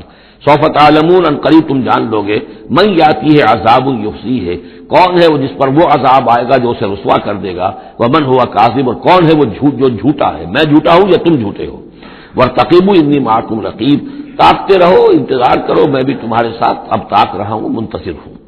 ولما جاء امرنا، جب ہمارا حکم آ گیا، نجینا شعیبا، ہم نے نجات دے دی شعیب کو، والذین آمنوا معہ، اور ان کو کہ جو اس کے ساتھ ایمان لائے تھے، برحمت منا، اپنی جانب سے رحمت کے ذریعے، واخذت الذین ظلموا الصیحۃ، اور جو یہ ظالم تھے، گناہ گار تھے، مشرک تھے اور کافر تھے، انہیں آ پکڑا ایک بہت بڑی کڑک نے، فاصبحوا فی دیارہم جاثمین، تو وہ اپنے اپنے گھروں میں اور اپنے ولاز میں اور اپنی کوٹھیوں میں، اپنی حویلیوں میں اوندھے پڑے رہ گئے۔ کأن لم یغنوا فیہا، ایسے ہو گئے جیسے وہ کہیں آباد تھے ہی نہیں۔ الا بعدا لمدین، آگاہ ہو جاؤ، پھٹکار ہے مدین پر، کما بعدت ثمود، جیسے کہ ثمود پر پھٹکار ہوئی۔ وَلَقَدْ أَرْسَلْنَا مُوسَىٰ بِآيَاتِنَا، میں نے عرض کیا تھا کہ اس سورہ مبارکہ میں حضرت موسیٰ کا بس ذکر آئے گا تھوڑا سا جو آ رہا ہے اب، ورنہ یہ 6 رکوع ختم ہوئے انبیاء و رسل کے، ان میں سے 2 رکوع جو تھے وہ حضرت نوح علیہ السلام کے حالات پر مشتمل تھے، اور باقی سب کے لیے ایک ایک رکوع آیا ہے۔ وَلَقَدْ أَرْسَلْنَا مُوسَىٰ بِآيَاتِنَا وَسُلْطَانٍ مُّبِينٍ إِلَىٰ فِرْعَوْنَ وَمَلَئِهِ، اور ہم نے بھیجا موسیٰ کو اپنی آیات کے ساتھ اور واضح سند دے کر فرعون اور اس کے سرداروں کے پاس، فَاتَّبَعُوا أَمْرَ فرعون، لیکن ان بدبختوں نے فرعون ہی کی پیروی کی، اسی کے حکم کو مانا، اسی کی بات پر چلے۔ وَمَا أَمْرُ فِرْعَوْنَ بِرَشِيدٍ، حالانکہ وہ فرعون کا معاملہ جو ہے وہ کوئی کامیابی والی راہ نہیں تھی، ہدایت والی راہ نہیں تھی۔ يَقْدُمُ قَوْمَهُ يَوْمَ الْقِيَامَةِ، اب قیامت کے دن وہ آئے گا آگے آگے چلتا ہوا، اپنی قوم کی قیادت کرتے ہوئے آئے گا، آگے آگے آئے گا۔ یوم القیامت، پیچھے پیچھے اس کی قوم آ رہی ہوگی، فَأَوْرَدَهُمُ النَّارَ، اور پھر وہ لا کر آگ کے گھاٹ پر انہیں اتار دے گا، جہنم تک پہنچا دے گا۔ وَبِئْسَ الْوِرْدُ الْمَوْرُودُ، اور وہ بہت ہی برا گھاٹ ہے جس پر اترا جائے۔ جیسے کوئی پانی پینے کے لیے جانور آتے ہیں، ان کا کوئی سردار جو ہے وہ آگے آگے آ رہا ہو، سب گھاٹ پر وہ اپنے پھر پورے قافلے کو لے آتا ہے، اسی طریقے سے یہ جہنم کے گھاٹ پر، اس آگ کے گھاٹ پر لا اتارے گا فرعون اپنی قوم کو۔ وَأُتْبِعُوا فِي هَٰذِهِ لَعْنَةٌ، اور اس دنیا میں بھی ان پر لعنت جو ہے ان کے پیچھے لگا دی گئی۔ وَيَوْمَ الْقِيَامَةِ، اور قیامت کے دن بھی، بِئْسَ الرِّفْدُ الْمَرْفُودُ، برا ہے وہ انعام جو ان کو ملنے والا ہے۔ ذَٰلِكَ مِنْ أَنبَاءِ الْقُرَىٰ، یہ ہیں ان بڑی بڑی بستیوں اور بڑے ملکوں کے اہم خبریں، نقصھا علیک، جو کہ ہم آپ کو سنا رہے ہیں، بیان کر رہے ہیں آپ پر۔ منہا قائم و حصید، ان میں سے ایسی بھی ہیں جو ابھی قائم ہیں، موجود ہیں، اور ایسی بھی ہیں کہ جو بالکل ختم ہو گئی، معدوم ہو گئی۔ حصید کا لفظ اصل میں آتا ہے کھیتی کے لیے، جبکہ فصل کاٹ دی جائے، فصل کٹ گئی ہو تو جو منظر نظر آتا ہے وہاں پر جو ویرانی ہوتی ہے۔ تو بعض مقامات تو ایسے ہیں جہاں یہ قومیں آباد تھیں تو اب ان کا نام و نشان تک نہیں رہا، جیسے کہ قوم عاد کہاں تھی، اب ان کا نام و نشان نہیں، اگرچہ ابھی حال ہی میں سیٹلائٹ کے ذریعے سے ان کا جو شہر ہے اور شداد کی جو جنت تھی اس کے آثار مل گئے، لیکن یہ کہ وہ زیر زمین ہے، سطح زمین کے اوپر ان کا کوئی نام و نشان نہیں۔ لیکن یہ کہ جیسے ثمود کے مسکن جو ہے وہ بھی موجود ہیں، منہا قائم و حصید۔ وَمَا ظَلَمْنَاهُمْ وَلَٰكِن ظَلَمُوا أَنفُسَهُمْ، اور ہم نے ان پر کوئی ظلم نہیں کیا، انہوں نے اپنی جانوں پر خود ظلم اٹھایا۔ فَمَا أَغْنَتْ عَنْهُمْ آلِهَتُهُمُ الَّتِي يَدْعُونَ مِن دُونِ اللَّهِ، تو کچھ کام نہ آ سکے اور کچھ بچا نہ سکے انہیں ان کے وہ آلہہ، وہ معبود کہ جنہیں وہ پکارا کرتے تھے اللہ کے سوا، من شیء، کچھ بھی، لما جاء امر ربک، جب تیرے رب کا حکم آ گیا، وما زادوہم غیر تتبیب، اور انہوں نے کچھ اضافہ نہیں کیا ان کے حق میں مگر تباہی اور بربادی کا۔ وَكَذَلِكَ أَخْذُ رَبِّكَ إِذَا أَخَذَ الْقُرَىٰ، اور ایسے ہی ہوتی ہے پکڑ آپ کے رب کی اے نبی جب وہ پکڑتا ہے بستیوں کو، وہی ظالمۃ جبکہ وہ ظالم ہوتی ہیں، گناہ گار ہوتی ہیں، ان میں گناہ کا اور معصیت کا عام چلن ہو جاتا ہے۔ ان اخذہ علیم شدید، یقیناً اس کی پکڑ جو ہے وہ بڑی دردناک بھی ہے، بڑی سخت ہے، جیسے کہ آخری پارے میں ان بطش ربک لشدید، ان فی ذلک لآیۃ لمن خاف عذاب الآخرہ، یقیناً اس میں نشانی ہے ان کے لیے کہ جو آخرت کے عذاب سے ڈرتے ہوں۔ وہ دن ہے کہ جس کے لیے لوگوں کو لامحالہ جمع کیا جائے گا، وذالک یوم مشہود، اور وہ دن ہے پیشی کا، سب کو پیش ہونا ہے۔ وما نؤخرہ الی اجل معدود، اور ہم اسے ایک وقت معین تک کے لیے مؤخر کیے ہوئے ہیں، ایک وقت معین ہے اس کا، معدود ہے، گنتی کی گئی ہے اس کی، یہ نہیں ہے کہ کبھی نہیں آئے گا وہ دن۔ یوم یاتی، جس دن جبکہ وہ دن آ جائے گا، لا تکلم نفس الا باذنہ، کوئی ذی نفس زبان نہیں کھول سکے گا مگر اللہ کے اذن سے۔ فمنہم شقی و سعید، تو انسانوں میں سے شقی بھی ہوں گے، بدبخت بھی ہوں گے، سعید بھی ہوں گے، نیک بخت ہوں گے۔ فاما الذین شقوا، تو وہ لوگ کہ جو بدبخت ہیں، ففی النار لہم فیہا زفیر و شہیق، وہ آگ میں ہوں گے جس میں ان کو وہاں چیخنا چلانا ہے، ڈھارنا ہے اپنے درد سے، کرب سے۔ خالدین فیہا، اس میں وہ ہمیشہ ہمیشہ رہیں گے، ما دامت السماوات والارض، جب تک کہ رہے آسمان اور زمین، الا ما شاء ربک، سوائے اس کے کہ جو چاہے تیرا رب۔ یہ ذرا مشکلات القرآن میں سے یہ مقام ہے، یہ واحد مقام ہے کہ جہاں خالدین فیہا ابدا یا خالدین فیہا، اس میں کچھ استثناءات بھی آئی ہیں کہ کب تک یہ رہے گا، جہنم کب تک رہے گی، ما دامت السماوات والارض، جب تک آسمان اور زمین رہے۔ اب اس سے مراد ابدیت بھی ہو سکتی ہے، اور اس میں کوئی اشارہ بھی ہو سکتا ہے کہ شاید کبھی کوئی وقت آئے کہ یہ جو آسمان اور زمین کی ایک تخلیق اللہ نے کی ہے، یہ ایک خاص اس کا نظام ہے، ایک وقت میں آ کر یہ نظام بدل جائے، پھر کوئی اور آسمان کوئی اور زمین تخلیق فرمائے۔ بہرحال اس وقت تک جب تک کہ یہ آسمان اور زمین باقی رہیں گے تو یہ جو جہنمی لوگ جو ہیں وہ جہنم میں رہیں گے۔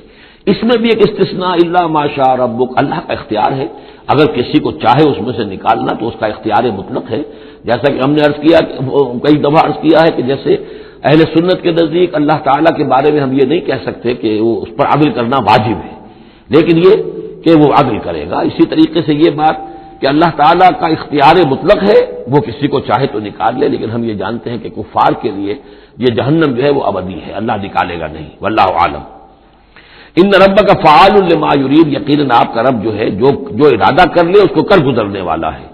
واما الذین سعدوا، اور جو لوگ نیک بخت ثابت ہوں گے، ففی الجنت خالدین فیہا، اور وہ جنت میں رہیں گے ہمیشہ ہمیشہ، ما دامت السماوات والارض، جب تک رہے آسمان اور زمین، الا ما شاء ربک، سوائے اس کے کہ جو آپ کا رب چاہے، عطان غیر مجذوذ، اور یہ جو بخشش ہے یہ بے انتہا ہوگی، اس کا خاتمہ کبھی نہیں ہوگا۔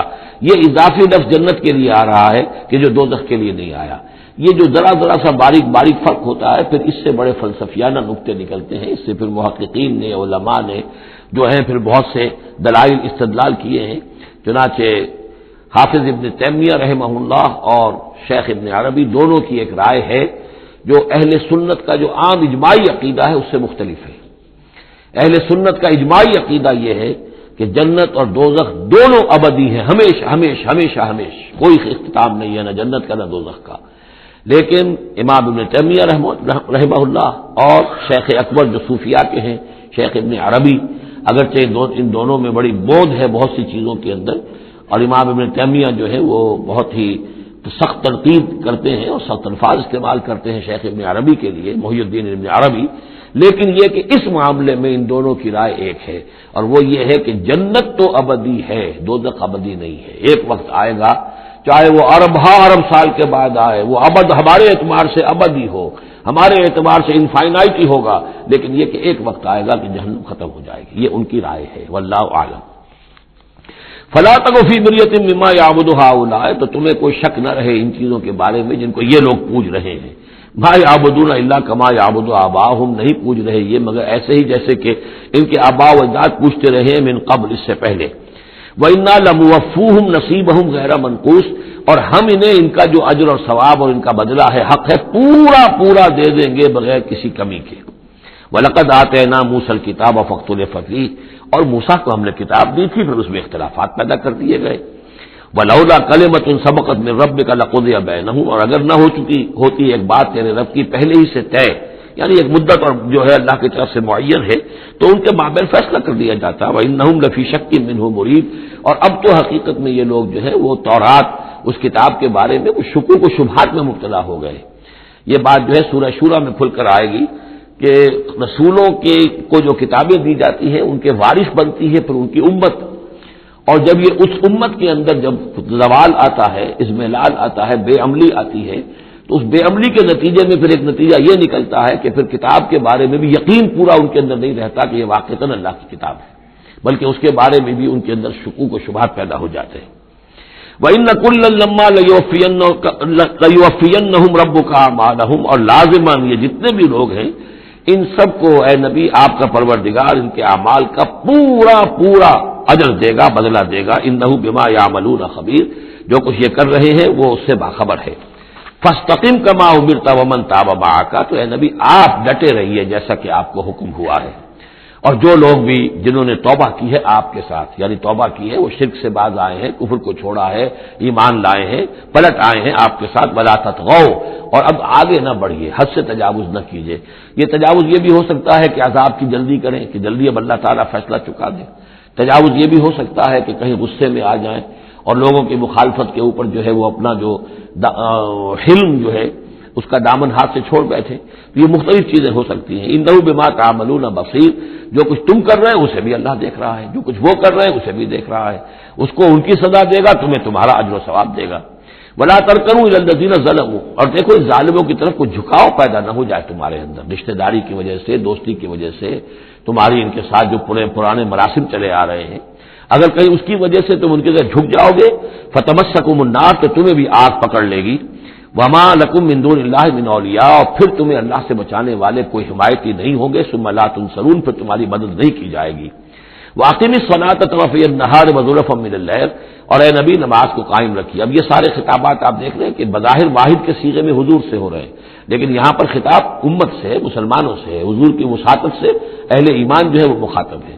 نماز قائم رکھو دن کے دونوں طرف، فجر ہے ادھر مغرب ہے یا عصر ہے، یہ نہار کا دو طرف جو ہے وہ تو فجر اور عصر شمار ہوں گے، وزلفا من اللیل، اور کچھ ٹکڑے رات کے، اب مغرب عشاء کو بھی ہم شمار کر سکتے ہیں رات میں، تو اس طریقے سے یہ مختلف، شروع میں جب سے اوقات آئے ہیں تو ان میں ابھی پوری طریقے سے 5 نمازوں کا نظام نہیں تھا، وہ تو سن 11 نبوی میں جبکہ یہ معراج ہوئی ہے اس وقت پھر 5 نمازوں کا نظام آیا ہے، ورنہ پورے مکی دور کے 10 برس بلکہ 10.5 برس تک وہ نمازوں کا نظام ایسا ہی تھا، کبھی صبح شام کی بات کہہ دی ہے، صبح شام کرو، اور یا یہ کہ سورہ بنی اسرائیل میں بھی ایک بات آ جائے گی وہ وہاں پڑھیں گے۔ واقم الصلاۃ طرفی النہار وزلفا من اللیل ان الحسنات یذہبن السیئات، یقیناً نیکیاں بدیوں کو دور کر دیتی ہیں۔ ذالک ذکریٰ للذاکرین، اور یہ یاد دہانی ہے یاد رکھنے والوں کے لیے۔ واصبر فإن اللہ لا یضیع اجر المحسنین، اور صبر کیجیے، اور اللہ تعالیٰ محسنین کا، نیکی کرنے والوں کے صبر کو ضائع نہیں کرتا۔ فلولا کان من القرون من قبلکم اولو بقیۃ، تو کیوں نہ ایسا ہوا کہ ہوتے ان قوموں میں جو تم سے پہلے تھی ایسے اولو بقیہ ہوتے، ایسے حق کے علمبردار ہوتے، ینہون عن الفساد فی الارض، کہ جو لوگوں کو اپنی قوموں کو روکتے رہتے زمین میں فساد مچانے سے، الا قلیلا ممن انجینا منہم، سوائے اس کے کہ کچھ کم ہوئے، بہت تھوڑے لوگ ہوئے جن میں سے کہ ہم نے بچا لیا، یعنی جو لوگ بھی نہیں منکر کرتے رہے، روکتے رہے، بدی سے روکتے رہے، کفر سے روکتے رہے، شرک سے روکتے رہے، ان کے بارے میں بار بار یہ بات آ رہی ہے کہ اللہ تعالیٰ ان کو بچا لیتا ہے۔ واتبع الذین ظلموا ما اترفوا فیہ، اور وہ لوگ کہ جنہوں نے گناہ کی روش اختیار کی وہ تو انہوں نے پیروی کی اپنی اسی چیزوں کی جس میں کہ ان کو ساز و سامان دیا گیا تھا، عیش جو ان کو دے دیا گیا تھا، کانوا مجرمین وکانوا مجرمین، اور یقیناً وہ مجرم تھے۔ وما کان ربک لیہلک القری بظلم، اور آپ کا رب بستیوں کو ظلم کے ساتھ ہلاک کرنے والا نہیں ہے کہ بغیر ان کی یعنی خرابی کے اعمال کے، بغیر ان کے جرائم کے ان کو ایسے ہی ہلاک کر دیتا۔ وما کان ربک لیہلک القری بظلم واہلھا مصلحون، جبکہ اس میں بسنے والے لوگ جو ہیں وہ مصلح ہوں، اچھے کردار کے لوگ ہوں، اصلاح کرنے والے ہوں، صالح ہوں۔ ولو شاء ربک لجعل الناس امۃ واحدۃ، اور اگر اللہ چاہتا، آپ کا رب چاہتا تو تمام نوع انسانی کو ایک ہی امت بنا دیتا۔ ولا یزالون مختلفین، لیکن نہیں، یہ اختلاف کرتے ہی رہیں گے، انسانوں میں اختلاف ہمیشہ باقی رہے گا، صرف فرق یہ ہے کہ اختلاف کو ایک حد تک رکھا جائے، تفرقہ نہ ہو جائے. اختلاف اختلاف ہے، ایک رائے میری ایک رائے آپ کی ہے، ٹھیک ہے، آپ کی رائے، آپ کے پاس یہ دلائل ہے، آپ کا دل اس پر ٹھک گیا ہے، آپ اس پر عمل کیجئے. میرے پاس یہ دلیل ہے، میرا دل اس پر ٹھکتا ہے، میں اس حدیث کو زیادہ قوی سمجھتا ہوں، آپ نے اس کو زیادہ جو ہے مضبوط سمجھا ہے، کوئی حرج نہیں. میں بھی قرآن و سنت سے استدلال کر رہا ہوں، آپ بھی قرآن و سنت سے استدلال کر رہے ہیں. امام ابو حنیفہ نے بھی کیا ہے تو وہی سے استدلال کیا ہے، امام شافعی نے بھی کیا. تو اختلاف سے اختلاف ہے. تفرقہ نہ ہو کہ تم اور من دیگرم تو دیگری، میں اور ہوں تم اور ہو. یہ تفرقہ جو ہے وہ کفر ہے. لیکن اختلاف لا یزالون مختلفین، وہ تو یہ ہے کہ گلہائے رنگا رنگ سے ہے رونق چمن، اے ذوق جہاں کو ہے زیب اختلاف سے. اختلاف جو ہے مونوٹنی اگر دنیا میں ہو تو طبیعت انسان کی اگتا جائے. یہاں تو یہ کہ رنگا رنگی ہو، تنوع ہو، تو اس سے ہی انسان جو یہاں کی جو زیبائش ہے اور رونقیں ہیں. ولا یزالون مختلفین الا من رحم ربک، سوائے اس کے کہ جس پر تیرا رب رحم فرما دے. ولذالک خلقہم، اللہ نے بنایا ہی اسی حساب سے ہے ان کو. دو افراد کے مزاج ایک نہیں ہے، دو افراد کے انگوٹھوں کی وہ یہ نشان ایک نہیں، لکیریں ایک جیسی نہیں ہیں، دو انسانوں کی شکلیں ایک جیسی نہیں ہیں. یہ تو اللہ تعالیٰ نے بنایا ہے تخلیق کے اندر. اب جینس کسی کے کچھ ہے، کسی کے کچھ ہے، کسی میں کچھ جو ہے اور اثرات آ رہے ہیں، کسی میں کسی اور طرح کے اثرات آ رہے ہیں. الناس کالمعادن، اور یہ تمام انسان بھی معدنیات کی طرح ہیں. تو اس طرح ہی اللہ تعالیٰ نے جو پیدا کیا ہے وہ ایک جیسی شے تو نہیں پیدا کی. وَتَمَّتْ كَلِمَةُ رَبِّكَ لَأَمْلَأَنَّ جَهَنَّمَ مِنَ الْجِنَّةِ وَالنَّاسِ أَجْمَعِينَ، اور تیرے رب کی یہ بات پوری ہو کر رہے گی کہ میں پر کر کے رہوں گا جہنم کو جنوں سے اور انسانوں سے، سب سے. یعنی اس نے جنت بنائی ہے، اس کو بھی اس نے آباد کرنا ہے اہل حق کے ذریعے سے. جہنم بھی تو بنا رکھی ہے، اس کا ایندھن بھی اسے درکار ہے. تو اس دنیا کے اندر جو کفار ہیں، مشرکین ہیں، گناہ گار ہیں، جو عیاشیاں کر رہے ہیں، بدماش ہیں اور جو ظالم ہیں، یہ ظاہر بات ہے کہ جہنم کے لیے ایندھن ہے جو اللہ نے فراہم کیا ہے. وَكُلًّا نَقُصُّ عَلَيْكَ مِنْ أَنبَاءِ الرُّسُلِ، اب یہ وہ اصطلاح آ گئی جس کا میں بار بار ذکر کر رہا تھا، انباء الرسل. اور یہ سب چیزیں جو ہم بیان کر رہے ہیں محمد آپ پر، یہ رسولوں کی بڑی اہم خبروں میں سے ہے. حضرت نوح، حضرت ہود، حضرت صالح، حضرت لوط، حضرت شعیب، حضرت موسیٰ، یہ حالات جو بیان کر رہے ہیں من انباء الرسل ما نثبت به فؤادک، اور یہ اس لیے تاکہ اس کے ذریعے سے آپ کے دل کو جما دے، مضبوطی دے. یعنی جو کچھ آپ پر اور آپ کے ساتھی اہل ایمان پر آج بیت رہی ہے کوئی نئی بات نہیں ہے، ہمیشہ یہی ہوا ہے. ہمارے رسول جب بھی آئے ایسی مخالفت ہوئی ہے، اسی طرح کی انہوں نے مشقتیں جھیلی ہیں. حضرت شعیب کو بھی یہی کہا گیا کہ اگر تمہارا خاندان نہ ہوتا تو ہم کبھی کہ تمہیں جو ہلاک کر چکے ہوتے. تو اگر اسی صورت سے آ جائے محمد صلی اللہ علیہ وسلم آپ دو چار ہیں تو یہ کوئی نئی بات نہیں ہے. یہ تو گویا کہ اس راستے کے یہ تو لازمی جو ہے اس کے حالات ہیں. تو اس سے یہ کہ دل کو تثبیت ہوتی ہے کہ بالآخر کامیاب کون ہوا. آیا حضرت شعیب کی قوم کامیاب ہوئی یا حضرت شعیب کامیاب ہوئے؟ تو بالآخر کامیابی اے نبی آپ کی اور آپ کے ساتھیوں کی ہے. وَجَاءَكَ فِي هَٰذِهِ الْحَقُّ، اور اس قرآن میں یا اس سورہ مبارکہ میں آپ کے پاس حق آ گیا ہے. وَمَوْعِظَةٌ، اور نصیحت آ گئی ہے. وَذِکْرَىٰ، اور یاد دہانی آ گئی ہے لِلْمُؤْمِنِينَ، اہل ایمان کے لیے. وَقُلْ لِلَّذِينَ لَا يُؤْمِنُونَ، اور کہہ دیجئے ان لوگوں سے جو ایمان نہیں رکھتے، اعملوا عَلَىٰ مَكَانَتِكُمْ، کر لو اپنے مقام پر جو کچھ کر سکتے ہو. اب کوئی اختلاف، کوئی بھی اپنا دقیقہ فروگزاشت نہ رکھو. میری مخالفت میں میری جو بھی تم دشمنی میں کر سکتے کر گزرو. انا عاملون، ہم بھی اب کر رہے ہیں جو کچھ ہم کر سکتے ہیں. وانتظروا انا منتظرون، تم بھی انتظار کرو کہ اللہ تعالیٰ کیا فیصلہ سناتا ہے اور آخری بات کیا آتی ہے، اور ہم بھی منتظر ہیں. وللہ غیب السماوات والارض، اور اللہ ہی کے لیے ہے آسمانوں اور زمین کا تمام چھپی باتیں اور تمام چھپے خزانے. وَإِلَيْهِ يُرْجَعُ الْأَمْرُ كُلُّهُ، اور کل کا کل معاملہ بالآخر اسی کی جانب لوٹا دیا جائے گا. فَاعْبُدْهُ، بس اسی کی بندگی اور پرستش کیجیے. وَتَوَکَّلْ عَلَيْهِ، اور اسی پر توکل کیجیے، آپ کا اعتماد اور بھروسہ اسی کی ذات پر ہو. وَمَا رَبُّكَ بِغَافِلٍ عَمَّا تَعْمَلُونَ، اور یقیناً آپ کا رب غافل نہیں ہے اس سے کہ جو آپ کر رہے ہیں. یہاں اللہ کے فضل و کرم سے سورہ ہود مکمل ہوئی. جیسا کہ میں نے عرض کیا تھا کہ یہ جو سلسلہ شروع ہوا 14 سورتوں کا، پہلا جوڑا اس میں سے سورہ یونس، سورہ ہود علیہ الصلوۃ والسلام. البتہ جو تیسرا اس کے اندر سب گروپ، میں نے کہا تھا تین کے سب گروپ ہیں. یہ تیسری سورت جو ہے سورہ یوسف، یہ بالکل پورے قرآن میں منفرد ہے اپنے مزاج کی.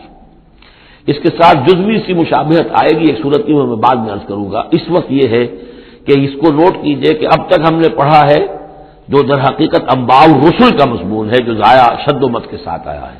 حضرت ابراہیم کا تھوڑا سا ذکر سورہ انعام میں ہم نے پڑھ لیا، کچھ تھوڑا سا ذکر جو ہے وہ سورہ ہود کے اندر آ گیا ہے، لیکن یہ ہے کہ اصل جو آیا ہے انباء الرسل، ایام اللہ فذکرہم بایام اللہ. یہ قصص النبیین کے اعتبار سے یہ منفرد صورت ہے، پوری صورت ایک نبی کے حالات پر مشتمل. قرآن مجید میں اس کی کوئی اور مثال نہیں. پھر یہ کہ اس میں وہ رنگ ہے ہی نہیں کہ حضرت یوسف علیہ السلام نے یہ دعویٰ کیا ہو کہ میں رسول ہوں، مجھے مانو، میری اطاعت کرو، اور وہاں کی جو قوم تھی اور بادشاہ جو تھا اس سے کوئی تعاون نہ کیا ہو، کچھ نہیں. وہ انداز ہی نہیں مانو گے تو عذاب آئے گا، کچھ نہیں. تو نبی میں اور رسول میں جو فرق ہوتا ہے وہ بھی آپ کنٹراسٹ اچھی طرح سمجھ لیجئے. حضرت یوسف نبی تھے، رسول نہیں تھے. رسول بنا کر جسے بھیج دیا جاتا تھا وہ تو پہلے کہتا تھا مجھے مانو، میری اطاعت کرو، اعبدوا اللہ واطیعون، اللہ کی بندگی کرو، میری اطاعت کرو، اللہ اللہ خیر صلی اللہ. اس کے بعد اگلی بات ہوگی. لیکن نبی کا معاملہ یہ نہیں ہوتا. نبی جیسے کہ مصلح ہوتے ہیں، نیک لوگ ہوتے ہیں، اولیاء اللہ ہوتے ہیں، خاص اللہ تعالیٰ کے برگزیدہ بندے ہوتے ہیں. اب ظاہر بات ہے کہ ایسے بھی ہوتے ہیں جیسے ہماری اس امت کے اندر حضور کے بعد کتنے ہیں اولیاء اللہ پیدا ہوئے ہیں، اونچی شخصیت ہے، کیونکہ وحی کا دروازہ بند ہو چکا ہے. نبی ان میں سے کوئی نہیں ہے. لیکن انبیاء بنی اسرائیل جو ہے وہ گویا کہ اولیاء اللہ ہی تھے زیادہ تر، لیکن ان پر وحی بھی آتی تھی، وہ تسلسل جو ہے وحی کا چل رہا تھا. لیکن رسول وہی تھے کہ جنہیں تعین کے ساتھ کسی قوم کی طرف بھیج دیا جائے. حضرت یوسف کے جو یہ واقعات یہاں آ رہے ہیں اس تفصیل کے ساتھ اور پوری صورت نازل ہوئی ہے، اس کا ایک سبب ہے. میں نے آپ سے عرض کیا تھا کہ یہ جو آخری دور تھا مکی، آپ کے قیام مکہ کے دور کا، زمانے کا، تو اس میں یہ کہ چیزیں پہنچ چکی تھی مدینے میں بھی خبریں، اور مدینے میں اہل کتاب کے یہود کے کان کھڑے ہو گئے تھے. اب انہیں تو امید تھی، منتظر تھے، نبوت تو آخری ظاہر ہونے والی ہے، لیکن سمجھتے تھے ہم میں سے ہوگا. یہاں بات بالکل جو ہے وہ تلپٹ ہو رہی ہے. لہذا وہ اب کچھ نہ کچھ شوشے چھوڑتے رہتے تھے اور انہیں کہتے تھے اپنے پیغامات کے ذریعے سے کہ اچھا تمہارے یہاں سنا کسی نے نبوت کا دعویٰ کیا ہے. اچھا تو اس سے یہ سوال پوچھو کہ یہ ابراہیم تو آباد تھے فلسطین میں، یہ جو یہودی بنی اسرائیل ہے یہ مصر میں کیسے پہنچ گئے، جو وہاں سے پھر حضرت موسیٰ ان کو نکال کر لے کر آئے. لیکن کیسے پہنچے، پہنچنے کا سبب کیا تھا، کیا ماجرا تھا؟ یہ اب تاریخ کا ایک سوال تھا جو انہوں نے کر دیا. اس کے جواب میں اللہ تعالیٰ نے یہ صورت نازل فرما دی اور اس قدر خوبصورت انداز میں نازل کی ہے. اور میں آپ کو ایک اور بات بھی بتا دوں کہ میرا قرآن مجید کے ساتھ جو معنوی تعارف ہوا ہے پہلی مرتبہ صحیح معنی میں، وہ اسی سورہ یوسف کے حوالے سے ہے، اور سورہ یوسف کی تفہیم القرآن مولانا مودودی کی. 1947 میں میں میٹرک کا امتحان دے چکا تھا، ہمارا رزلٹ بھی آ چکا تھا، لیکن یہ کہ اس کے بعد وہ فسادات کیا قتل عام شروع ہوا مسلمانوں کا مشرقی پنجاب میں حصار میں تھا. تو حصار اس شہر کا نام تھا، لیکن ہم اس میں محصور بھی ہو گئے. تقریباً 1.5 مہینہ ہم نے مورچے بنا لیے اور اپنی حفاظت کرتے رہے. اس دوران میں ظاہر بات ہے کرنے کا کوئی اور کام تھا نہیں، وہ تو جو بھی مورچوں پر جن کی ڈیوٹی ہے وہ مورچوں پر کھڑے ہیں، باقی کوئی کام نہیں. تو میں اور میرے بڑے بھائی اس زمانے میں پھر ایک مسجد کے اندر بیٹھ کر، جو چونکہ انہوں نے بھی، وہ مجھ سے تو ویسے 6 سال بڑے ہیں، انہوں نے بھی جب میٹرک کیا تھا تو عربی پڑھی تھی، اور میں نے تازہ میٹرک کیا تھا اور میرے پاس بھی عربی کا مضمون تھا. تو پھر یہ ہم پڑھتے تھے، اور ترجمان القرآن جو مولانا مودودی کا رسالہ تھا اس میں ان دنوں تفہیم القرآن میں یہ سورہ یوسف کی تفسیر شائع ہو رہی تھی. تو ان دنوں ہم مسجد میں بیٹھ کر یہ سورہ یوسف تفہیم القرآن سے، پھر چونکہ مجھے کچھ عربی آتی تھی اور تازہ تھی، اچھی تھی، تو اس میں یہ کہ ہماری گفتگو بھی ہوتی تھی، مذاکرہ کرتے تھے. تو اس طریقے سے جو پہلا بیڑا، اس سے پہلے بھی بہرحال یہ کہ قرآن ہے، اللہ کا کلام ہے، اللہ کی کتاب ہے، ہمارا اس پر ایمان ہے، کچھ اس کو سمجھنا، کچھ پڑھنا، یہ تو تھا. لیکن جو ایک مانوی ایک ربط قائم ہوا، ذہنی رشتہ، ایک قلبی رشتہ، وہ در حقیقت سورہ یوسف اور سورہ یوسف کی بھی وہ تشریح و تعبیر کے جو مولانا مودودی نے تفہیم القرآن میں کی. بارک اللہ لی و لکم فی القرآن العظیم و نفعنی و ایاکم بالآیات والذکر الحکیم.